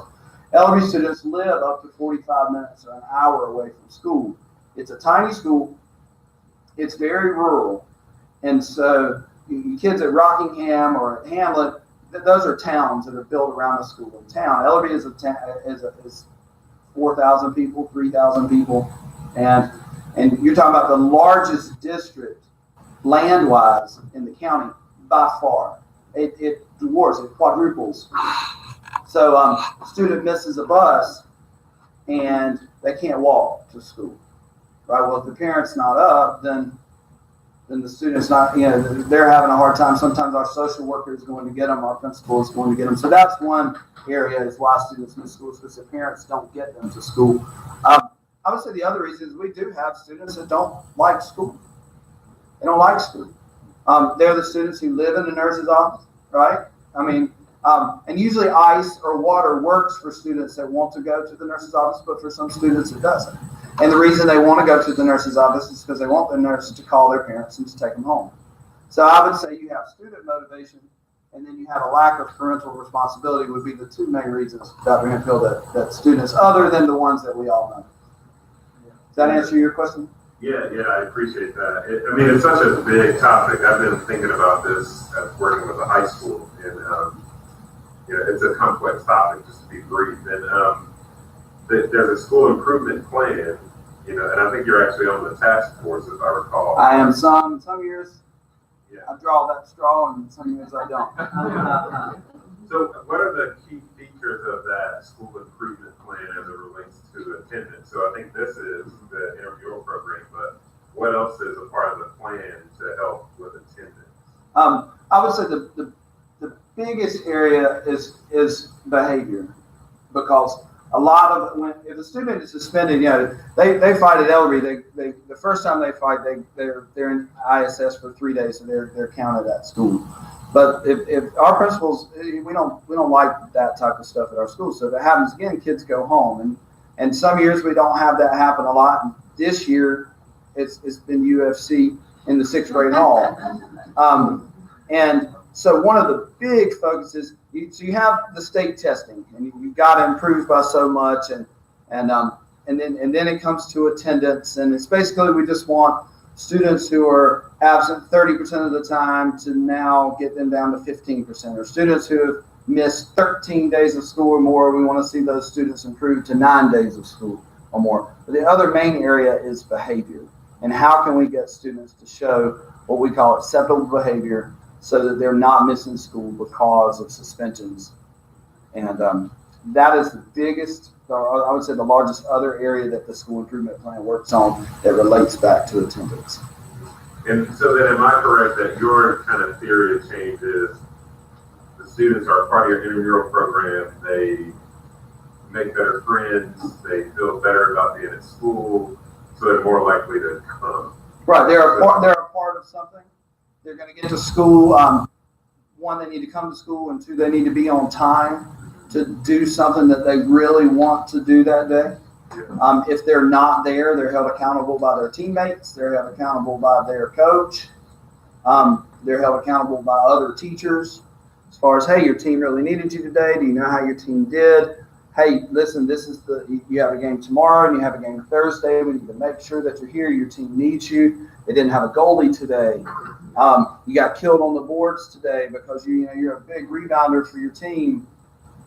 And definitely, I wish you could see, and this is something you would have to come and see, but a kid who doesn't do well interacting with other students, especially in class or in the hallway, to see them to be a part of a team and for people to depend on them. And they don't even necessarily have to like them, but everybody in the intramural game has a job to do. And if one or two students aren't doing their job, then it greatly affects the rest of their team. And so I know conformity in all situations is not good, but to see a group of individuals form into a team and then start to work together, and then you may see those students sitting together in class, or the students will come up and say, hey, I really like so-and-so on my soccer team. Well, you didn't know that those students had a relationship. So we definitely want to make them feel part of a school, feel important, and socially to get to know other students in the school so they're not quite so intimidated by this. And it is a small school, but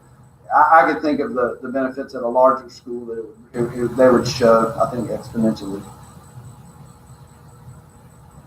Yes, sir. The sort of ways of determining whether the school improvement plan works or not, you talked about some of those. I think that's the hardest part of what your job is. It is. A lot of it's sort of like it's proxy measures, like it sort of gets at it, but maybe not the way you'd like to. Can you just talk about one piece of it though? You talked about qualitative piece, which I wasn't sure about. So you were talking about a survey, or I do. So I'm sorry. I'll let you finish. So could you just talk about that a little bit, because so everyone's clear? Yes, sir. Well, the two variables that we've talked about with my committee that we're not able to do quantitatively are school connectedness and fun. And I don't think that we need to find out from the students whether they feel connected to the school from participating in the program, and also is it fun? I mean, I think it's fun, but I'm not 12.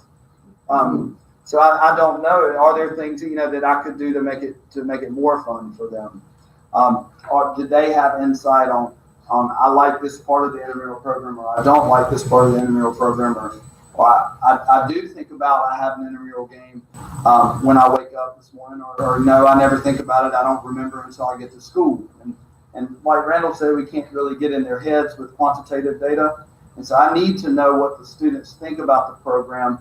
Again, so if it doesn't show statistical influence on attendance with the numbers and the statistical testing, if I've got students saying how much they love the program, and students saying how it motivates them to come to school and to do better at school, then we know that we've got something there and it's worth continuing and modeling. So I'll teach them kind of within the PE class, because I have every student on how to use a scale, because they won't know that. And when we talk about surveying middle school students, you never know what you'll get back from them. But I hope to kind of introduce them to the differential scale with some things that they already know, and a Likert scale, which I think they've seen some.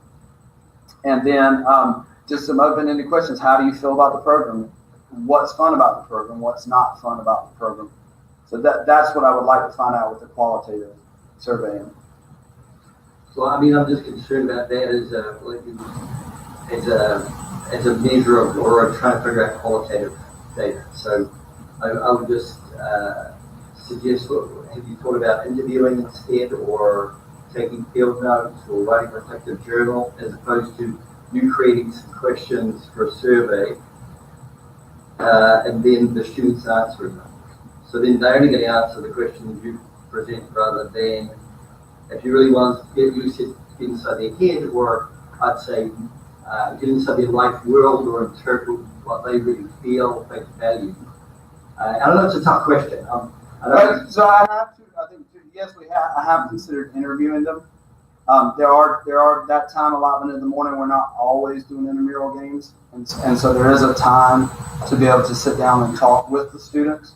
I don't think I could interview every student, but I do think that there are a certain percentage of students that could be interviewed, especially if it looks like they didn't understand the survey.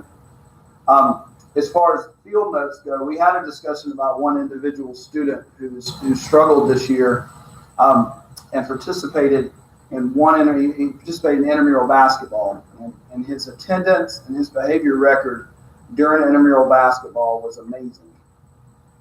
It was amazing. He missed one day of school. I think he had one behavior write-up, and this kid has been in and out, in and out, in and out. And I was talking to Dr. Hemphill, and he was like, that's what this study needs. And that's what the numbers are not going to show. So you've got to really figure out how to incorporate those types of stories so that the people reading it and who are deciding whether they want to model this type of program, they really need to know those types of stories. So I would consider that, or would you consider that kind of field notes? Well, yeah, I mean, you could call it a field note, you could call it a reflective journal, but I think that is Dr. Edwards suggested, that's really rich contextual data, which is more qualitative than you having your kids answer some responses to questions you've created, which might give you a little bit of interesting evidence, but I would suggest that you actually probably know more than you realize. And so if you're looking at it qualitatively, you become the instrument. So in other words, you are the source, and what you do to make sure that you are criticized for doing that is that you do things like peer debriefing. You talk to a committee, we talk to people in this room. There are a number of people here who would be able to talk to you and provide you with interpretation, just make sure you're not off track. In addition, you can do member checks, whereas you can pass the work back to the teachers or someone else in the school that's observing this work with you. I think maybe you don't realize what a great position you're in to do this. Yes, sir. And the timing was, I do have planning right after intramurals. As far as reflective and getting down notes, and there's built-in time to do this, so that would work perfectly. That's great. Yes, sir. Time for it. And I didn't say that I have district and school support just as strong as it could possibly be. So everyone is aware of what I'm doing, and everyone is on board with the study. Yeah. And just for everybody who's here, all the students, when you just create some questions and I call this a survey, and it's not valid or reliable because it's not tested, and you're all aware of all those research papers that do validity and reliability. Some of you are already doing that in your other work. You just have to be careful that what you're calling it, and it might be safer not to call it qualitative research data. And you certainly,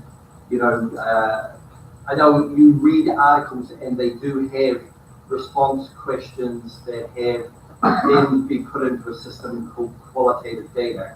But quite often they're not really getting it. The idea of qualitative data is you actually get it in context. As you say, get inside the kid's head. Well, it's really sort of trying to get inside the like world of the kid or the teacher. Does that make sense? Yes, sir. Yeah. Exactly. Thank you. Yes, sir. Thank you.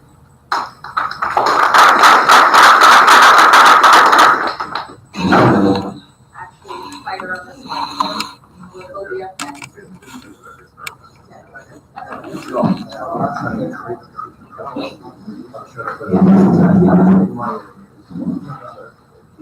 The big side. That was big side.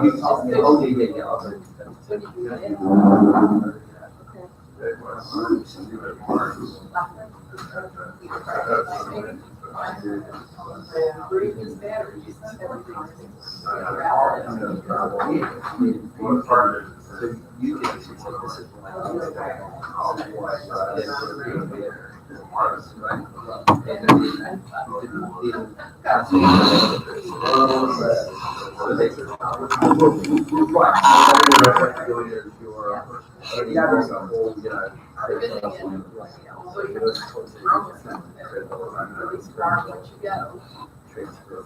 I think you're in a good position, so to have that would be being good at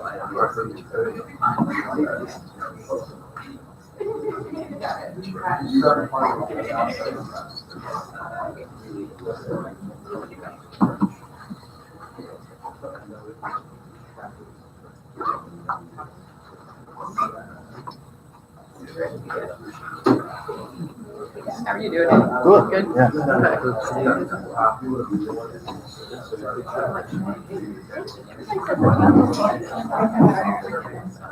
Your family's doing all right?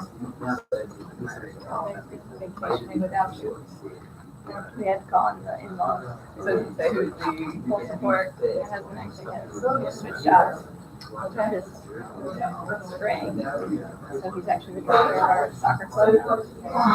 Director of coaches. Yeah. He's gonna try to tonight. So it was like, how am I gonna do that? My parents. My youngest son has a, you need a different card. I have none. I brought you three. Or did I get her? And then we'll get you. I'm gonna run to that. Okay.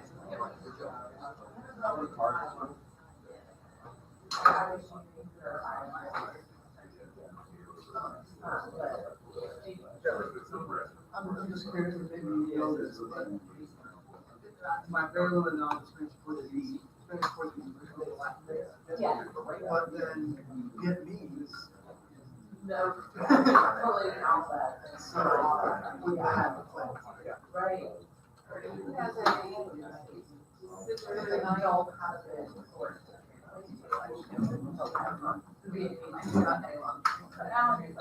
I'm the chair of my school improvement council at my kid's school.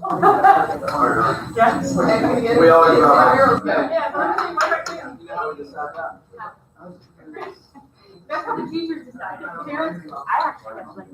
I was great parents, yeah. The problem with me doing it every time is that I'm coaching sports. Yeah. It's like I can, we always have that problem.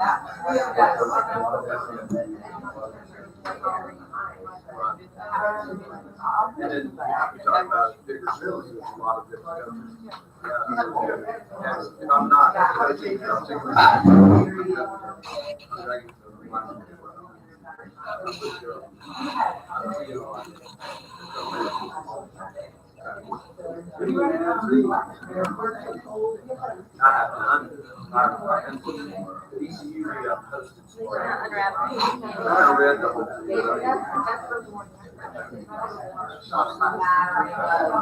I start laughing here.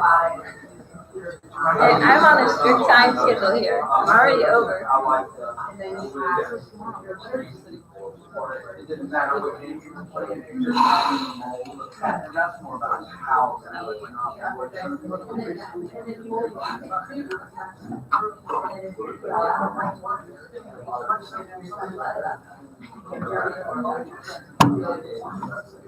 well, this is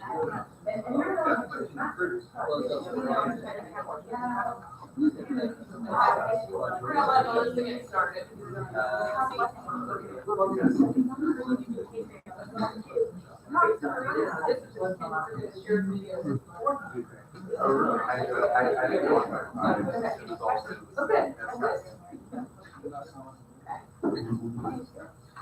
So Melissa will get us started at this point. Alright, my name is Melissa Goins. I'm an assistant professor of allied health at Barton College, and I'm also a certified athletic trainer. My project, it's a mouthful, but the impact of teacher training and administrative support on teacher self-efficacy and using physical activity in the elementary classroom. Okay, so nearly 18% of all kids aged 6 to 11 are obese. We know that's a growing trend. One way to combat this is to include more physical activity. Kids this age need 60 minutes of physical activity, moderate to vigorous physical activity a day, which is 9,000 to 11,000 steps.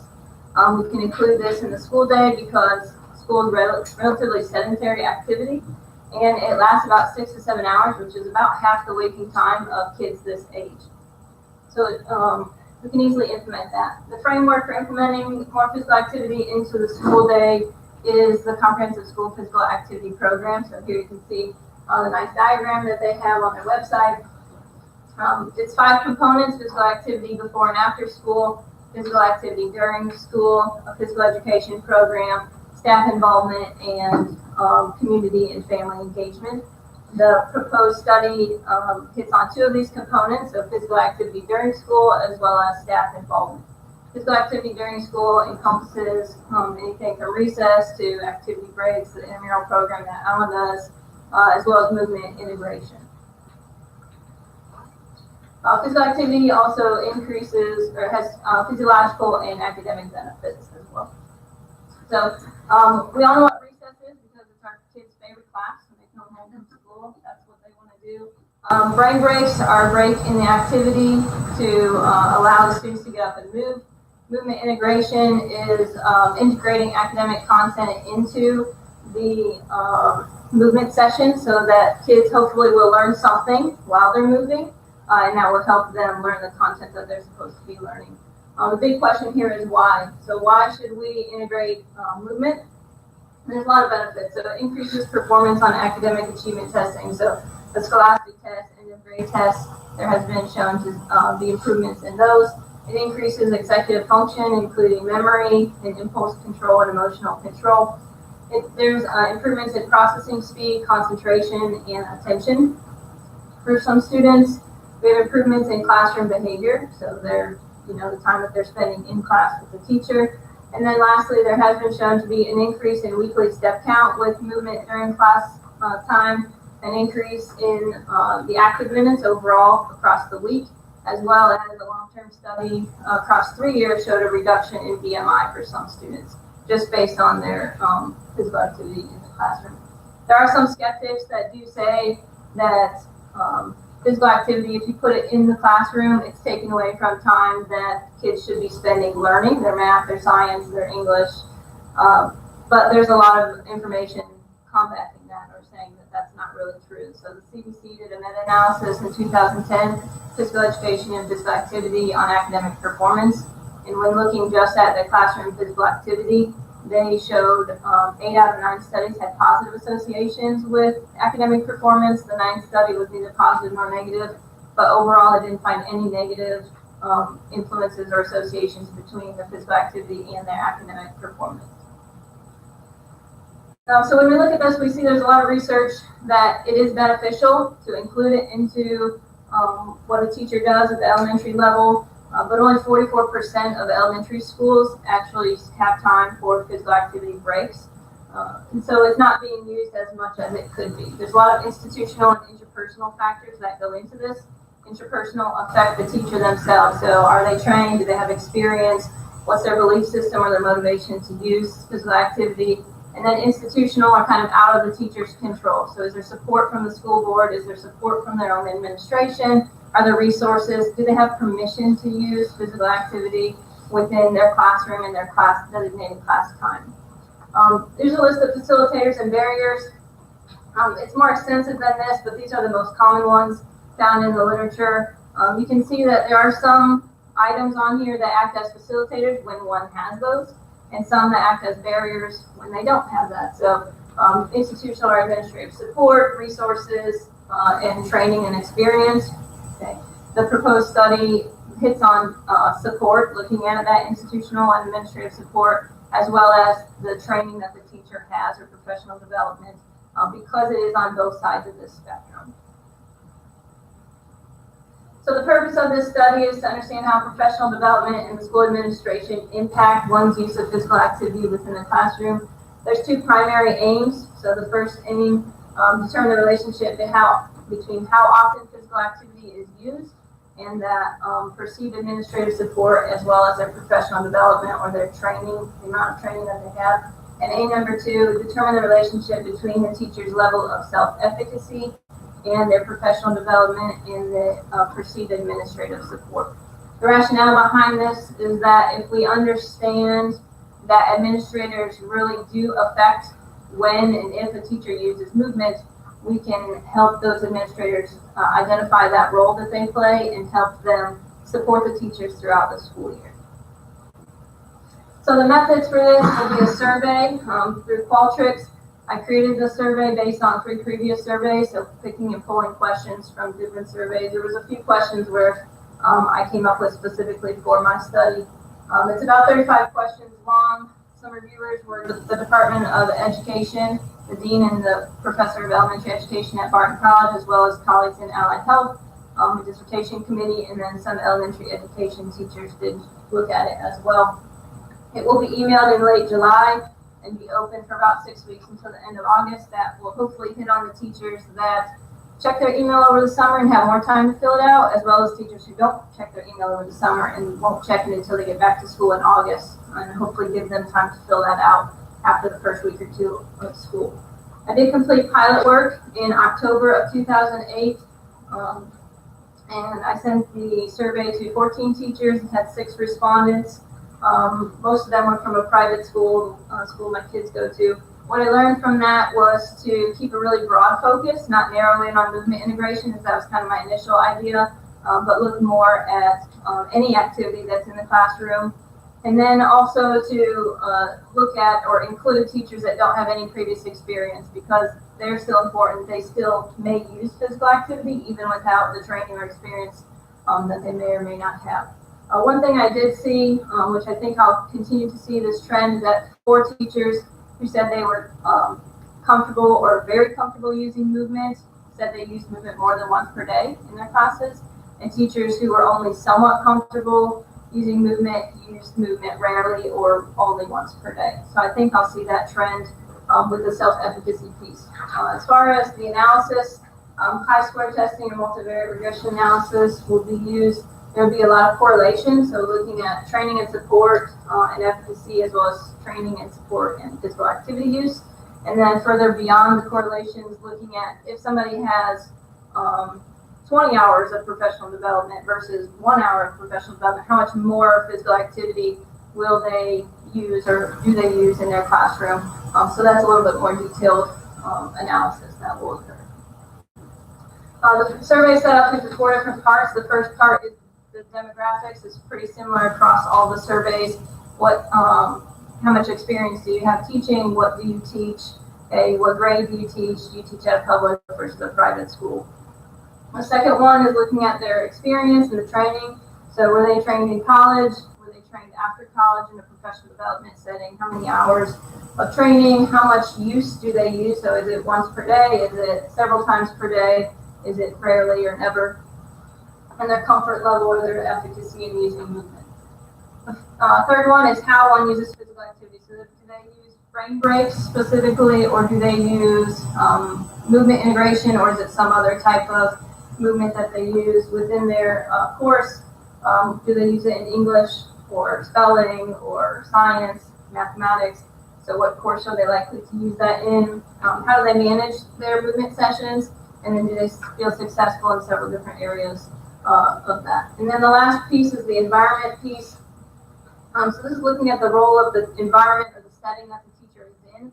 So does their environment play a role? Do they have too many students in their classes? Does the administration play a role? Are they supported in this? Do they collaborate with any peers? So this is looking at the actual setting and the people around the teacher and how they might influence that teacher in using movement. So for participants, I finally got approval from Pitt County School Board a couple of weeks ago. And even though I approval from the school board, I still need to get approval from each of the individual principals, which I'm working on. But the the district has 23 elementary schools, currently 829 elementary teachers. So I think that number will be somewhat similar next year, maybe plus or minus a couple. Greenfield School is in Wilson, North Carolina. There's 7 elementary teachers, a really small private school. And then St. Vincent de Paul School is in Fort Wayne, Indiana. There's 20 elementary teachers. So with Greenfield and St. Vincent's, I have a written permission from both the headmaster and the principal for those schools. In total, I have permission from 5 schools. So I have 3 Pitt County schools and then these other 2 private schools, making up 96 teachers currently. Still waiting on responses from other principals. I sent that email out just last week. So still waiting on those responses from some other principals. Only 1 school has told me no from Pitt County thus far. So hopefully I get a few more yeses to get that participation rate up a little bit. As far as expected outcomes, I will be able to identify barriers that the teachers in this study come across on a regular basis, as far as what they encounter and the challenges in trying to use movement in the classroom, identify the physical activity use based on their support system and based on the training and level of training that they have had, identify teacher self-efficacy based on the support system and the level of training that the person has had, and overall will end up with a report that I can give to the principals, administrators of these schools, showing that they do have a role, I think, and that what they do or how they support their teachers is important, and they can continue showing support throughout the school year. And maybe not just have one faculty program the first day of teacher training at the beginning of the school year, but maybe throughout the school year. So it will end up with an overall report to the administrators. I'd like to leave you off with a quote from one of my favorite authors, hitting on the elementary education theme. Unless someone like you cares an awful lot, nothing is going to get better. It's not, by Dr. Seuss. Questions?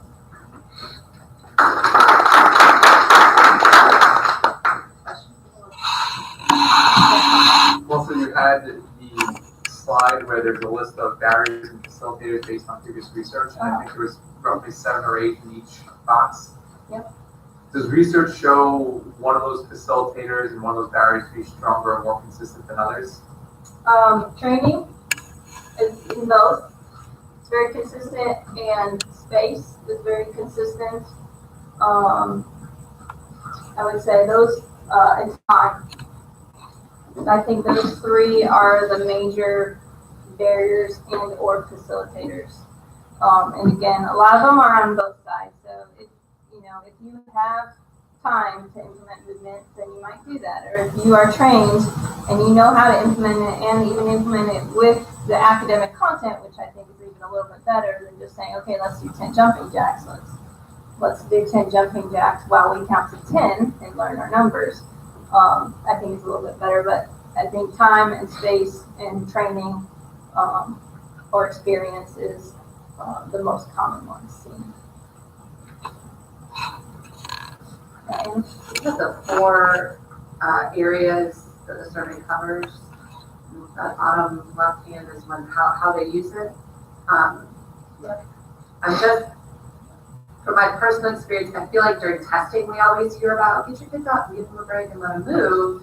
But do they and then this may just be getting into another thing, but is there anything in there that asks you to use it during regular instruction versus testing, or do you use it during testing but not during regular instruction? I don't know if that can give you information about testing in there, but that's a really good point. I do have a question about what subjects are you likely to use it, but this also hits upon like circle time or things for kindergarten that they're not necessarily doing everything that a 5th grade class would be doing. But testing would be interesting to see if they use it in testing, but not everywhere else, because it is kind of interesting that people know it's beneficial when somebody's testing, but they don't know that it's beneficial the rest of the academic year. Yeah, and you always hear administrators talk about during testing, so that's your, So they actually know something about it. Right, yeah. But that'd be a good question to ask.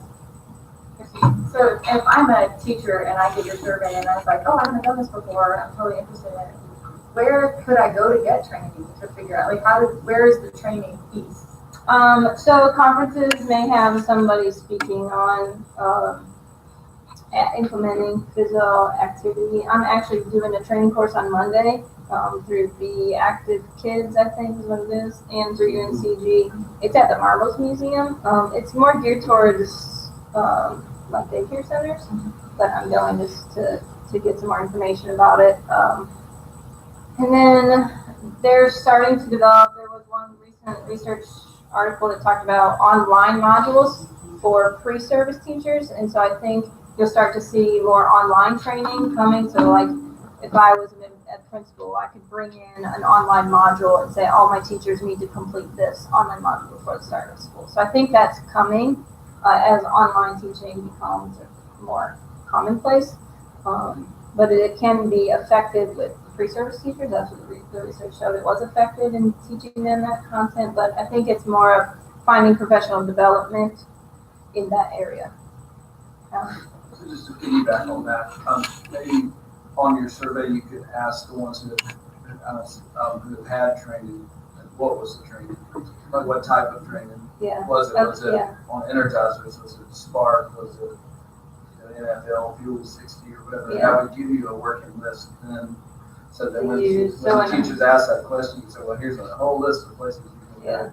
And these are the ones that I think are the best. That might be a really good question That would to be do with Qualtrics to add into if you select, I've had 20 hours of professional development, then the next question could be where and or what. Describe it.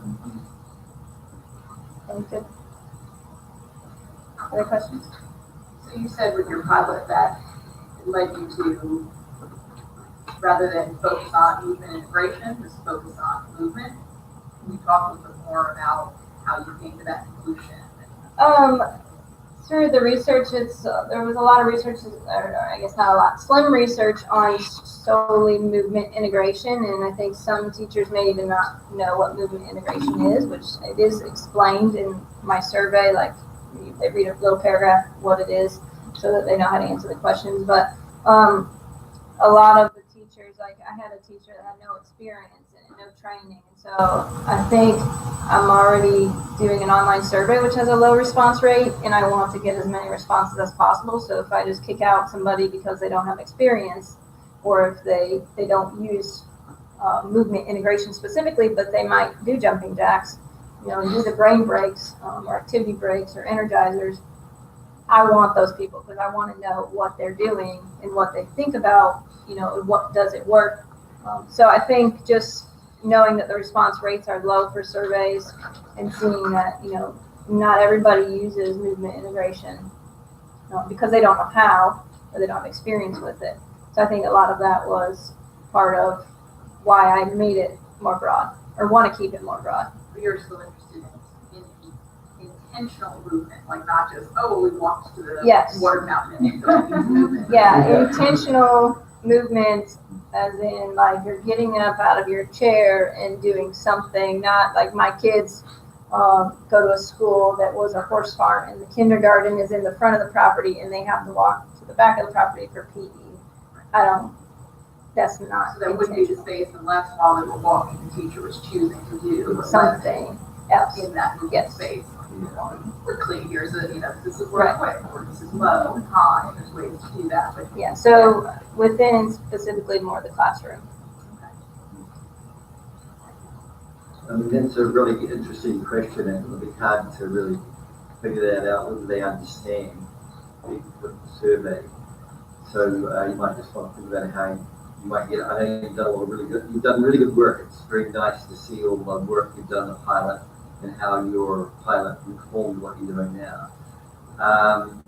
One question I had was, I read through your work and I just wondered, it's a lot about professional development and training. Mm-hmm. Could you just talk about what professional development for all of us, literature informed what you did? I mean, the work from the professional development literature.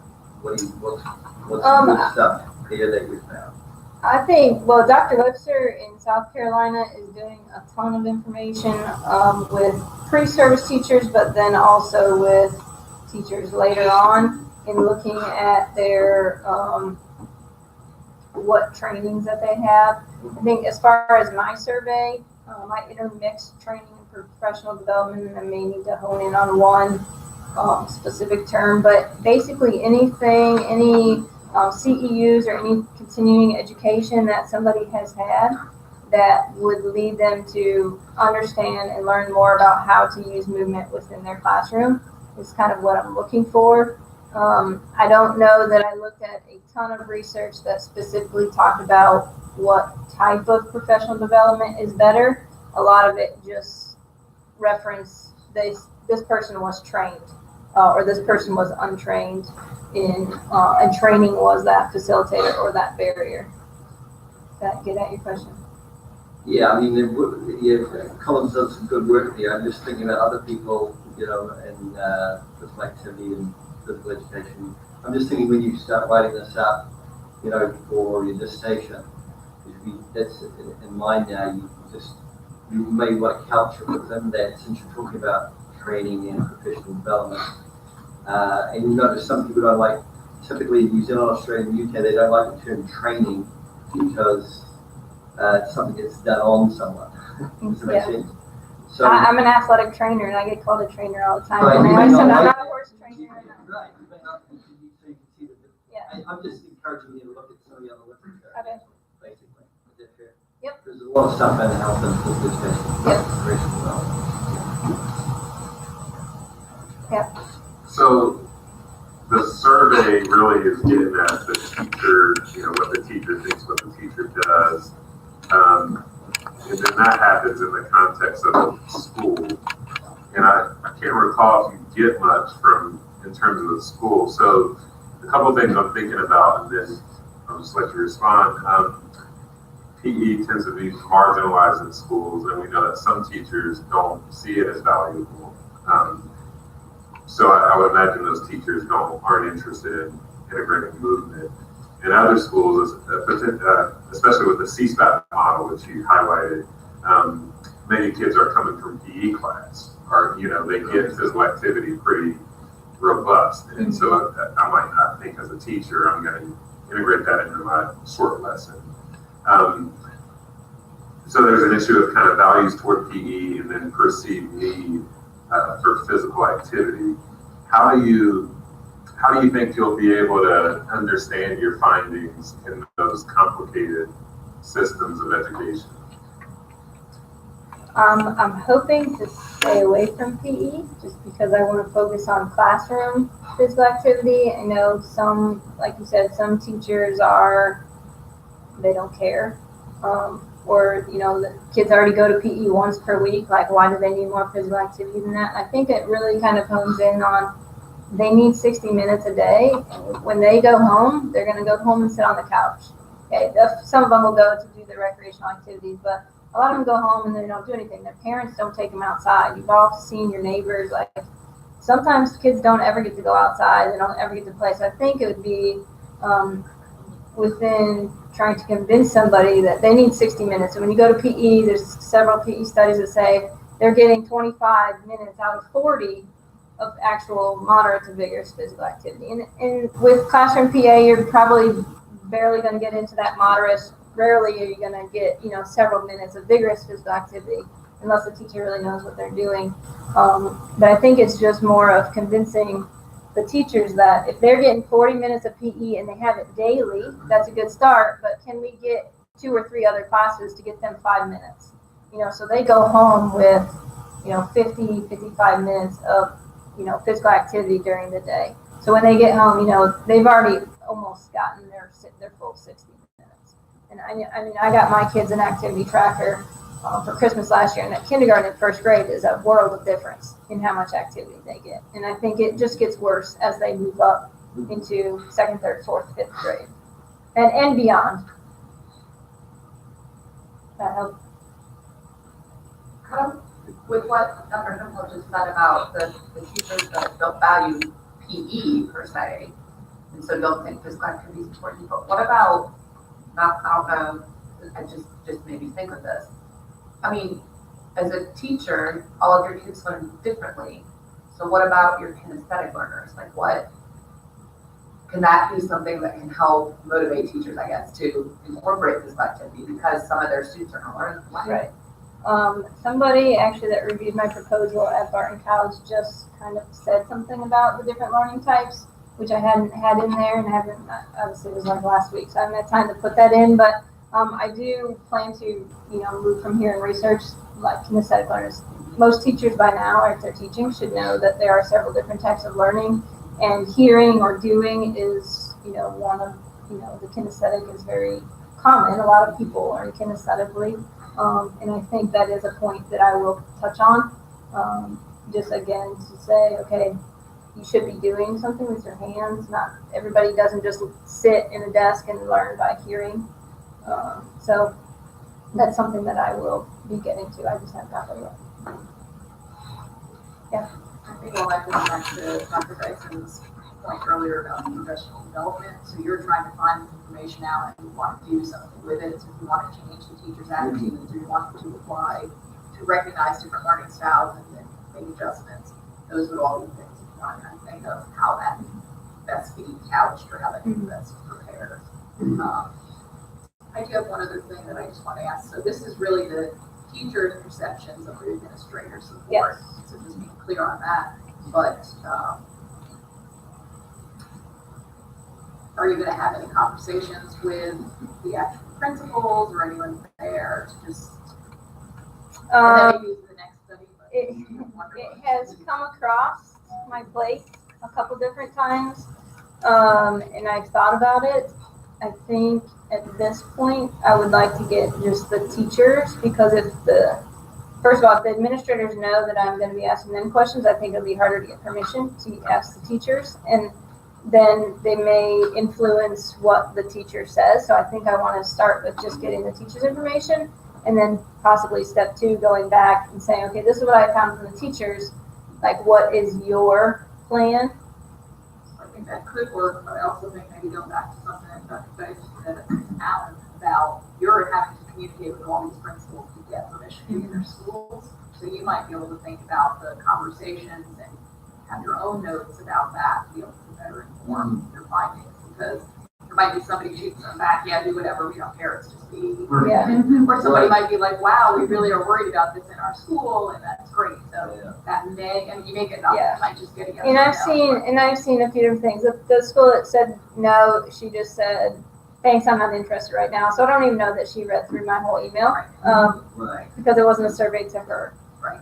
But other principals, 2 of them have said, yeah, great, let me know how I can help. And so I think that I will see both ends of the spectrum, in the ones that are really interested in it and ones that are not. Yeah, and I think Pam's got a good point. You want to get managed. Yeah, but if you could, keep those principles in your file. Right. So that when you do have the time to interview them, because that would be an interesting study in itself, much less to go in and get those principles' perspectives. Yeah, I thought about it. It wasn't that long ago that I thought about it and thought it might be a monstrous task to try to get it in before today. But also, I will be moving forward after this, and hopefully that will be one of the next steps. Because I think it will come down to the administrators and what the administrators say and how they implement at their own particular school. Because they're the key person here. Right.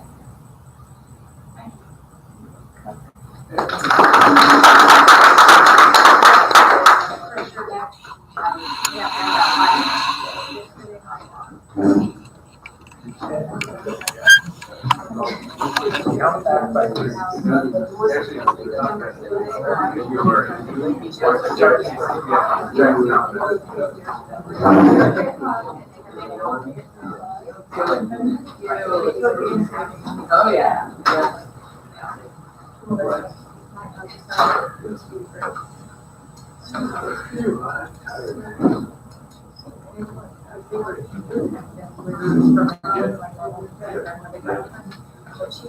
She takes it all.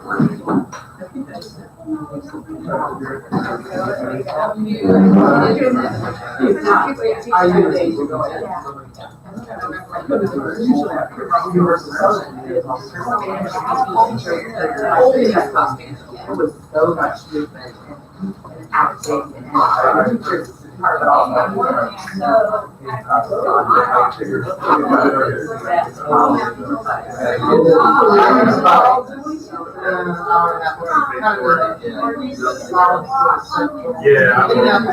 Well, I think almost always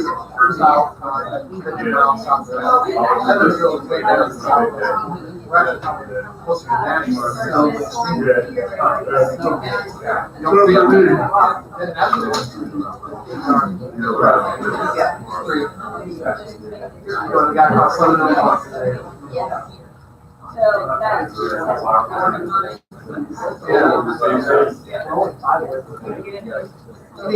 We're probably close to the end.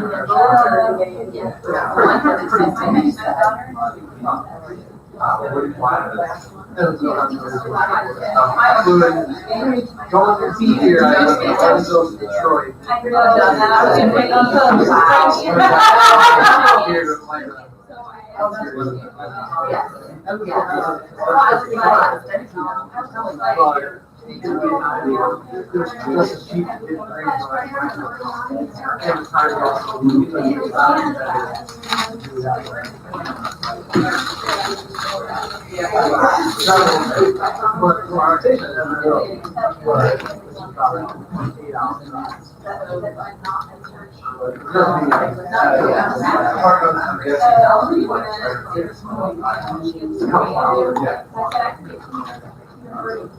Thanks, guys.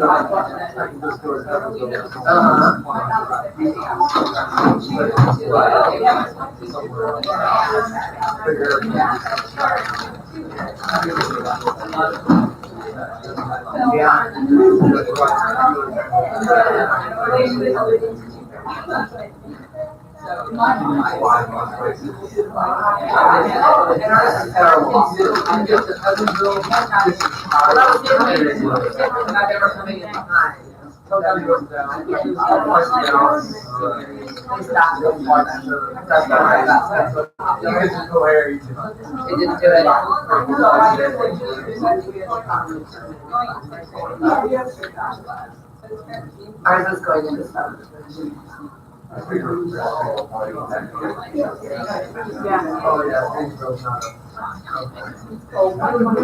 Last week was not, so I don't know some changes.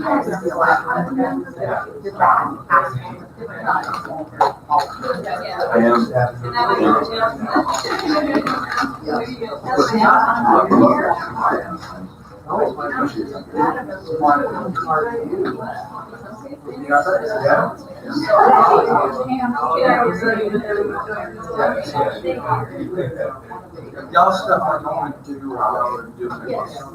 I'm gonna do what we're doing. You know what I'm saying? Like, I'm gonna be here.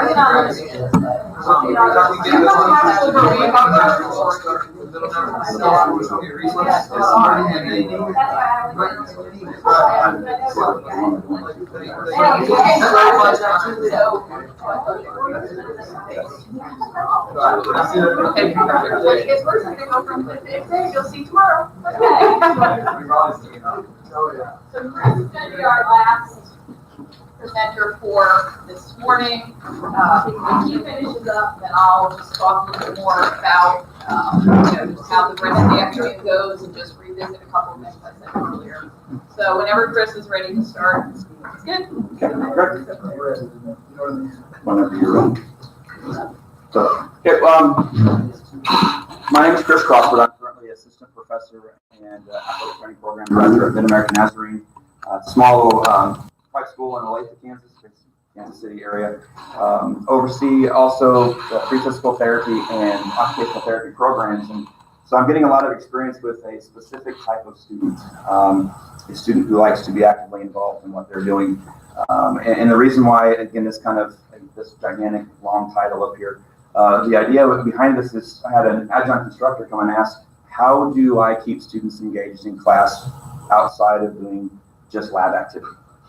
And so there wasn't really a resource for them to kind of go to find different things to do. And so this sort of started the idea here. So what I want to initially look at here is, again, the utilization of the flipped classroom model in an undergraduate injury evaluation course. And so I messed with this a little bit. Well, I want to look at improving student engagement, academic success, and then overall course satisfaction. Is a particular instructional model, does that help in these certain things here? So roughly 80 to 90% of higher education is delivered through lecture. And a lot of that is based off of a previous generation of student learner where that worked. Somebody could sit down, give them the information, they take the information, they move on with it. That was natural, that was normal. And that tends to work for that particular generation. Many pre-allied health profession programs, so the pre-AT, PT, OT, do the same thing still. And what that leads to is it leads to passive learning. And so what that is focusing on exposing students to some predetermined course content with the expectation to memorize and recall without really learning the material. It leads to a passive learning environment. Students tend to disconnect from the content, and they really don't tend, from that point, engage further. And the reason why this is important is because specifically we need to look at a new type of learner that's coming into school, the Gen Z learner. We're looking at those born between 1995 and 2008. That's this upcoming, or that we are starting to get this now in undergraduate programs, this generation of learner. And as we look at this and some of the research that's out there, they create an entirely new set of challenges based off of how they like to learn and who they are and what is really important to them. And so as we go through, they're creative, native to all forms of technology, but limited within the classroom setting. Prefer to engage in hands-on learning. They're career-driven, kind of have an entrepreneurial spirit. They really like this career relevance. What does this have to do with me and my life and what I'm going to do? And so we kind of, again, keep going. That's self-reliant, goal-oriented, and very socially conscious, thinking about what is this going to do for me, and then how can I take this to others? And so almost a servant type attitude with that. So what we need to look at essentially is a shift in the thought process as what I hope to look at, again, is actively engaging our students in the learning, kind of putting the responsibility on them. And then because of this type of student, it appears to be a much better option. Those that like to get involved, they like to do things and want to know why, a more active approach seems to work. Okay, so the purpose of my study, again, the objective of this proposal is to determine the effectiveness of the flipped classroom, not only on student engagement, but looking at course satisfaction and then academic content, academic success. Are they actually learning the material? And really want to find out, is in going through this study or this classroom, this class setting, is it because of this instructional model that they are doing better? And so how do we look at that and how we're going to go through that? So objective one, implement this flipped classroom instructional model based on current best practices, what's out there through the literature, what I have done in some preliminary work, trying to figure out what is a best method of delivery. And then from that, determine the effect of this instructional model on those three key things: student engagement, academic success, and then ultimately, again, course satisfaction. So how going about doing that, there's multiple different ways. And so looking at how we're going to go through this, it's an undergraduate program, students involved in the lower extremity evaluation course. Going to use them because of, I get a wide variety of our pre-allied health, AT, PT, OT, and this type of course lends itself well to a flipped classroom model. Length of study roughly 15 weeks, and this implementation of the flipped classroom. And so flipped classroom in its most basic form is just flip-flopping when the students receive certain activities or do certain activities. What's traditionally been done in the classroom, they're responsible for doing at home, and then what they're normally responsible for doing at home, we do in the classroom. And so an example of how that works would be in this class is there is a predetermined, pre-recorded lecture, 10 to 15 minutes. They watch that, and then the next class period, all we do is what was on that lecture.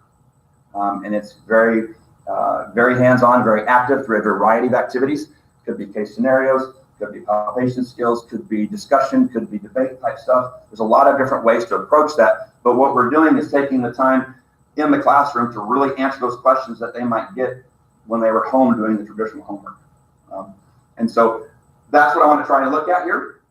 A lot of ways to do this, and there's a lot of stuff up here.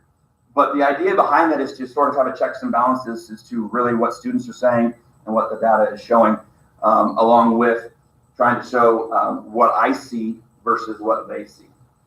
So an introductory questionnaire, as similar to what Moraris did in their study, looking at demographic information, their previous exposure to a active learning environment, and then specifically flipped classroom. What have they had before? And so looking at that information, so I give you sort of a baseline as to where we're going. Course activity satisfaction questionnaires, again, from McNally. I chose a lot of instruments that have already been run through the process, have been validated, have been looked at by others. I even took some of these surveys and I handed them to my students and had them read through them. These questions make sense to you. There's something that we could reword to make sure that they understand what I'm asking. And so this particular satisfaction question are given twice during the semester at week 4 and week 15. And the reason for the giving the same questionnaire twice is looking at this change. If there is hopefully a perceived change in their experience with the flipped classroom, their satisfaction with these pre-activities, in-class activities, and post-class activities. That's what this particular satisfaction survey will look at, is how did they like those things? Did they feel that it helped them during the class? How much did you actually read of the assignment? Was it helpful when we got to class? That's the type of information that will be gathered there. And then on the week 15 study, I'll add questions in there looking at overall course satisfaction. Was this method of instruction helpful in learning this material? Do you feel that you learned better this way versus another way? Do you feel that you've been able to retain the information taught this way versus another? And so that's what I want to look at with this one. To actually get to see if they're learning the material, I want to look at completion or achievement on learning outcomes. When we look at the learning outcomes, an example might be 70% of students achieve 80% or higher on these practical exams or this assignment. And so looking to see, are they actually learning the material through grading, through just the completion of practical exams. And so that's when I look at academic success, that's what I'm looking at here with these learning outcomes. A great question that was put off is a student course engagement questionnaire. It's been used multiple times. Initially started off in psychology and math. It has been done one time in a human physiology course, and the results from that survey, it verified what they found in the initial research was that it does show levels of engagement in students, but they broke them into 4 categories. They had a skills engagement, an emotional engagement piece, they had a performance and interaction piece, and then after that, they also had just an overall course engagement, like participation. And so this broke it down even further into just, yes, I was engaged, but now where were you engaged and how were you engaged? And so that can give it, again, more information as to what are we trying to do here with these students? Is this level of engagement helping in other pieces? And then so from there, just some things that through my discussion with Dr. Hemphill, looking at, okay, where are we getting the information from the students on a more regular basis? And so having them do a weekly journal that they submit through our learning management system, and trying to get information from them, some guided points or points of discussion, but nothing as answer these questions. And it's getting that from them on a weekly basis. And then from my side of things, doing a journal corresponding with that. This is what I saw during the week. This is what our students saw during the week. I was matching up. I thought this activity just bombed. What did they feel? And so this verification of things of what they're thinking. And so again, trying to get both aspects of that. And then additionally on there, peer observation, having a couple of colleagues of mine come in and actually watch class.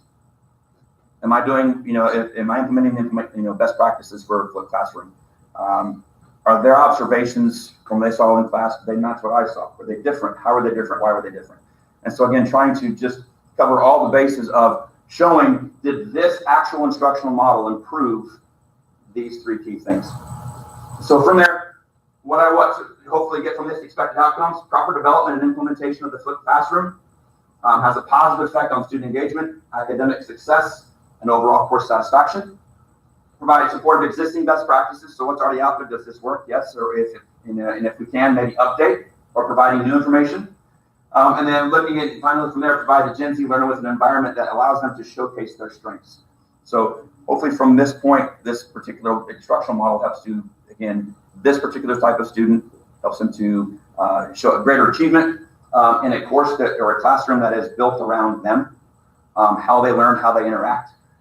And then from that, potentially, from some point, this can take even further out, looking at outside of the flipped classroom, what other activities, what other instructional models can this particular learner benefit from. And so that's what I'm hoping to get from this.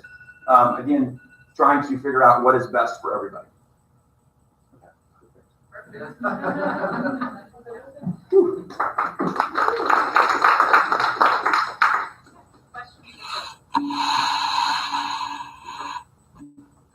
Yes. Will the student fail or not be able to participate or whatever if they opt out of doing the at-home work before they get there? And what's to assure that they will do that at home? So, will a student fail? Not necessarily, but it'll be very evident in just in some of the preliminary work I've done this semester and last semester of the students who do the work and then those who don't. I do a short, quick 5-minute review, like summary of what they were supposed to watch, and then we jump right into material.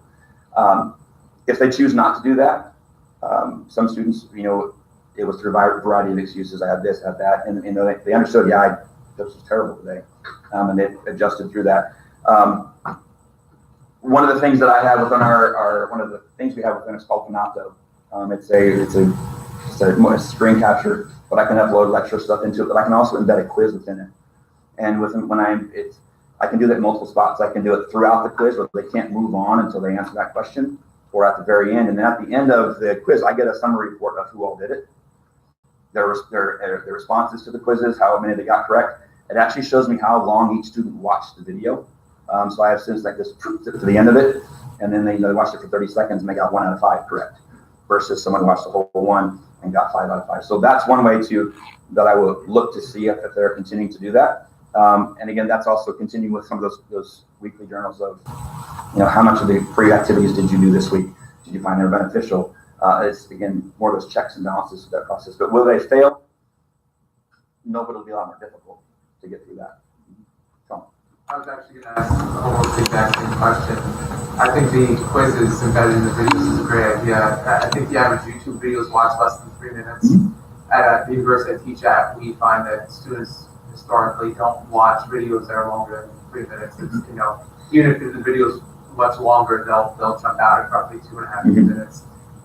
So I think if you can embed the quiz, that would be a great tool to get where students are really paying attention when the videos are flying. Yeah, they certainly didn't like it at first. They didn't, but then they kind of got used to it. And a lot of them, it helped them go through, but you're right at the very beginning, they didn't like it because it forced them to watch or shoot, I don't know that question, go back and forth. Yeah, absolutely. First? What time of day is the class? In the fall, it's at 10 to 10:50 on Monday and Wednesday, 10 to 11:30 on Friday. And so this gives them opportunity if they need to. Some watch it before class, right when they walk in. I can't tell when they watch it, but I can tell if they watch it. But normally I try to have that available before I get in there. In the spring, it's right over lunch, which is an awful time to have classes. And so I saw this year that the participation level in some of those was down because students were eating lunch.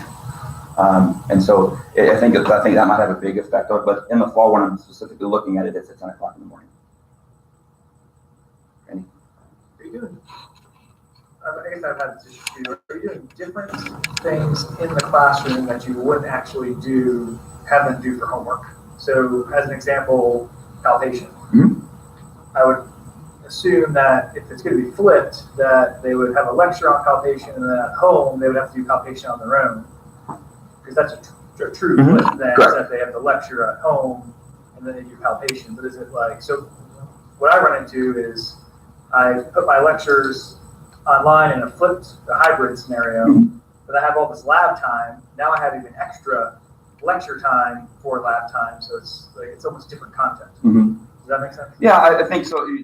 Basically asking, am I really asking them to do those certain things at home? Right. Is it truly flipped? Is it truly flipped? And so in this particular case, on some instances, like the palpation side of things, I'm not sure I could have, this palpation homework, do this at home. Or if we're watching the video at home, are they actually taking time to practice that? But then by flipping it, I know in the classroom that they are doing this. And we're doing it around a bunch of different things. The thought of, I have students ask, we give some discussion questions, and so they take those home to do before. They answer the questions, they turn them in, and they have no clue whether they didn't write or not. And so by bringing that to the classroom side of things, let's walk through this. Let's actually do the evaluation and tell me how you came up with this. And so some of those pieces, yes, it's going to be, the idea behind it is to have everything I can possibly do. We're going to do most of it in the classroom. I want you to get a brief introduction, some anatomy type information, so I can now in the class, we can spend the full 50 minutes or 45 minutes going over this. Again, trying to create that relevance to their career, trying to create that repetition of what we know we need on that particular skill set. So trying to utilize that. And it's funny you ask on a student, I had two different students, one's much older than the other one. They had a question. He immediately went to YouTube to look it up, and she raised her hand to ask me. And that's exactly what the research will show, that the millennial type student that we've had before will ask directly to the professor, where this Gen Z will go look it up first on YouTube, see if they can figure it out. If they still can't figure it out, then come and ask questions. And so I'm trying to utilize that. If that's what they're comfortable doing, let's see if we can get them to do that for class. That's what I said earlier, that technology in classroom is a little bit limited, but they are used to it. I don't know if that answered your question totally, but I am going to try and do as much as we can on the true flip. Here it comes. Talk about so the videos are really important. Yes. Because if they're not engaging and the students don't watch them, then correct. It sounds like your idea is, yeah, before they get to class, they haven't engaged. So what are you doing to make sure those videos are kind of meet the best practices for online learning and things like that? Currently, right now, I'm utilizing just the resources that I have at my school, and we'll actually go forward into reaching out and to utilizing resources here, and then continuing to look through existing research that's like the published research that's out there. Currently, right now, I don't have a whole lot at my university, and so what I'm getting is just through what I see or in limited contact with folks here. I think the biggest thing that I found that helps with student engagement is actually getting them out on time. Putting them all out there so they have access to them. They can watch them multiple times. They can do whatever they want with them. And so I found that was a big issue. But actually, as far as the content itself on the videos and how they are delivered, just stuff that we've done in classes here, and then experience with talking with just a few folks that do some online learning at school. I'll obviously need to do more with that, just because if that's the main focus of what I'm trying to get them, they really need to get into that piece. And I want them to have all that access to that information. So going into this study, are you creating the videos or are you using things already? Oh, I'm creating all of them. You're creating all of them. How have you consulted your campus technology folks? Do you have a sense of what they have? Well, I was telling Dr. Brown this is sort of a joke. When it comes to the flipped classroom and sort of how to use this Panopto, for instance, everybody comes to me.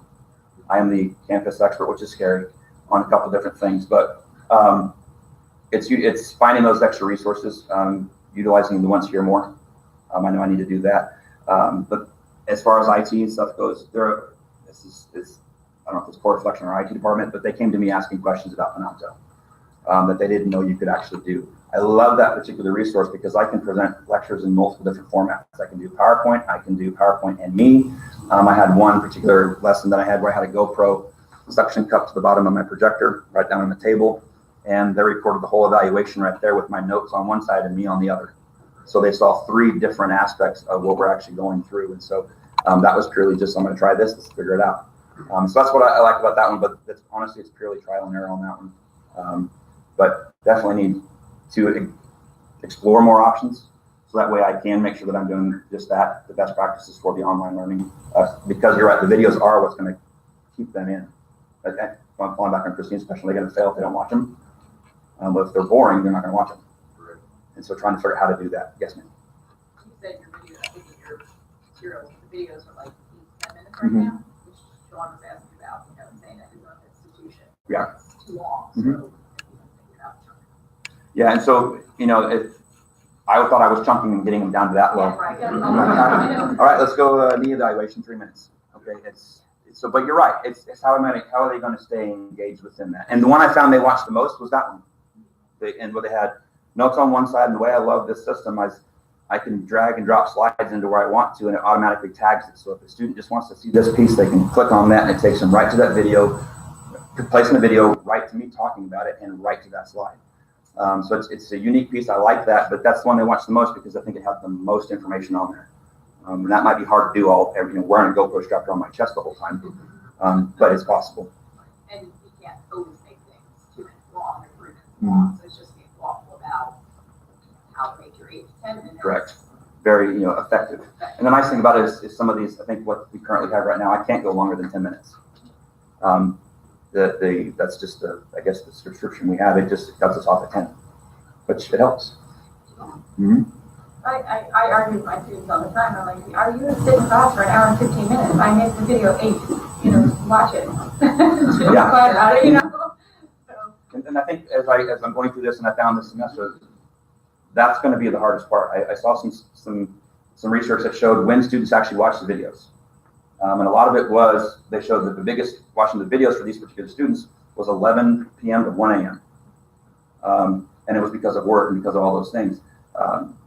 Is that the best time to be watching the video to get, especially if I want to take a quiz at the end? I know that probably wouldn't work for me. So it's, again, trying to find that best time for that. Over lunchtime, that was tough for them to actually do that because they're thinking about lunch. They have a class right before, they're not watching the videos. So that was hard this spring, finding that timing. Yes, ma'am. Number one, how many students in the course? What's your age range and where on the heaviest? Where is that? Okay. And I can do two new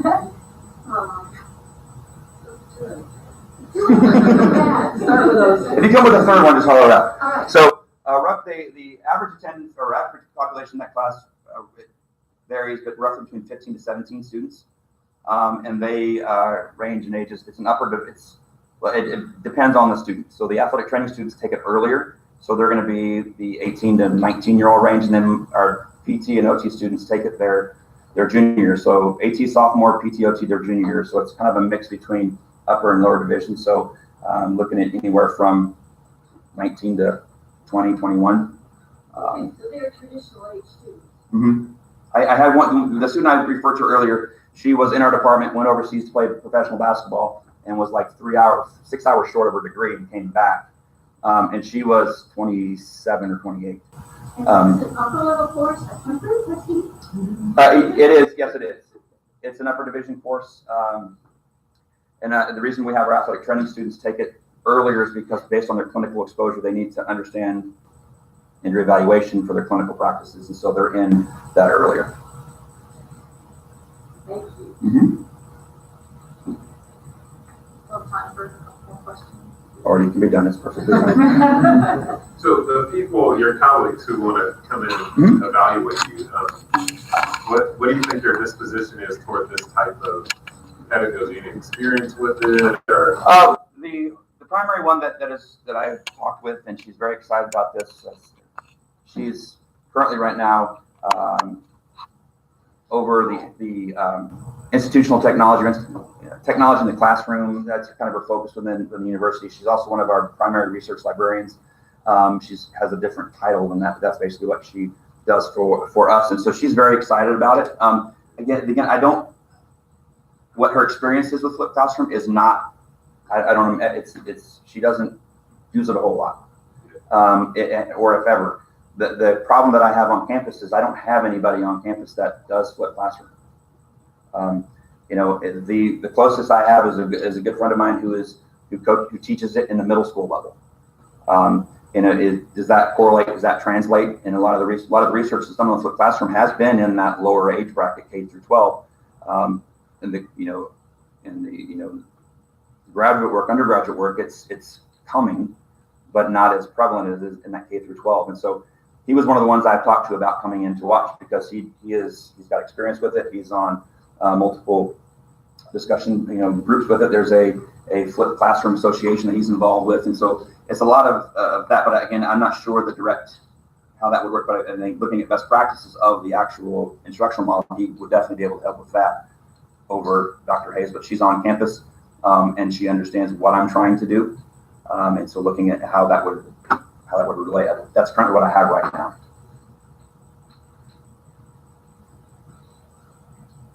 I have one last question regarding here. I know you said 6 and 12 week. Would it be of value to have someone come in that first week as well? Because I think you'll probably get better as the semester goes along. So it's ready. The first week of class, or maybe the second. Maybe yeah. And so I was initially thinking of when do I have them to do that, and was 2 times, it's 3 times. I stuck with kind of in the middle of both the first part of the semester and last part, especially week 2 to 8, because week 1 there's not really a ton going on. Week 2 we start getting into material.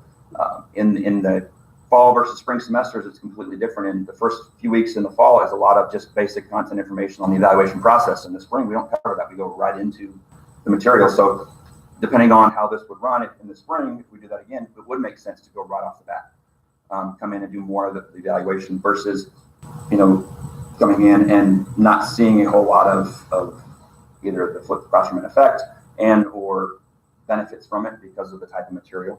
But I have thought about more, and when it comes to this, the more feedback on it I could get, obviously the better that would be. Yes? I have a question going back to, we're talking about when they watch it. Do they, and if you embed this quiz component to kind of hold them accountable, can they do it more than once? Like if you embed the quiz piece, will they be able to go back and watch it again? If they Watch the want video to? again? Yeah. Yes, they can watch the video as many times as they want. It will show, and again, it shows just that how many times they watched the video, how long they watched it. They take the quiz one time, and then at the end of that quiz, it shows them what the answers are. Okay. It's not they have to retake it every single time. They can take it the first time and then jump back in and watch it as often as they want. I also go in and I put just my plain video lecture along with PowerPoints. I put, there's the Panopto version of it. There's just a screen capture, and then there is a straight PowerPoint. I put all three of those on there. So they have options. So if they don't want to hear me talk, just look on the right. They can click just the plain slides themselves. If they just want to get in, if they've taken the quiz on Panopto and they can get into that perfectly fine, and they just want to see, because a lot of what I already had was done through Screencast-O-Matic. I just did my screencast, and then I just upload that into Panopto. They can just watch that if they want to, but each student has to go into at least one time for the quiz component to just receive credit or to kind of as they watched it. Yes. And you probably would have the option if you wanted to give them multiple attempts. Mm-hmm. I could. They couldn't do well. Yeah, I could. And so that's the second or third attempt, or after they got a baseline score, then the feedback has come back. All that stuff's usually available. Yeah, it's all available. And so the purpose again behind that quiz component was not necessarily for a grade. Mm-hmm. It was more of accountability. And then it also gave me a few key points to focus on during my initial 5-minute classroom summary. Saw that, 10 of you missed this question.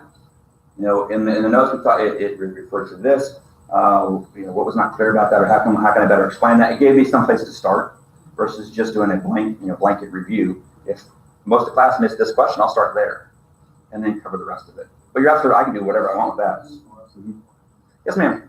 What kind of assessment do you ask your students to? For this particular course, it is a lot of practical assessment. We also have them fill out case studies. There's some writing that they have, a couple different papers that they have to write based on some certain conditions, again, evidence-based type of work, along with we quiz on this information. We quiz, it's a 3-day a week class. I quiz at least 2 of those 3 days. And it's one of those questions where here's 5 total questions. You have to receive 4 or 5 to pass. If it's 4, if it's 3 or below, you get an opportunity to retake it, but it's at a specific time. So it gives them a chance to kind of keep going through that. It's almost kind of standards-based type learning with it. So there's those count for grades as well, but those are weekly quizzes. Again, sometimes 2 and 3 times a week. What I've seen from that is that keeps them from actually, I'm going to study really hard for this week on this test and then move on. They have to keep going with it every single week and to stay current with it. And that's what, this particular content, you have to. We're going to stop on questions there. You can ask each other questions. Just a couple of housekeeping things. The people who presented today, we just get a group picture of you before lunch really starts. Eddie, I think, has been taking pictures, so we're going to put that on him. He's his phone. This afternoon, after we eat, the committee meetings will actually take place downstairs. It's called the shared room. I don't actually know what number it is, but it says that. If you take the elevator and get out the elevator, it's going to be just there to your right. If you actually walk down the stairs, walk past the elevator, and you'll see it to the right. So that's where you would meet us for that. If you have committee meetings,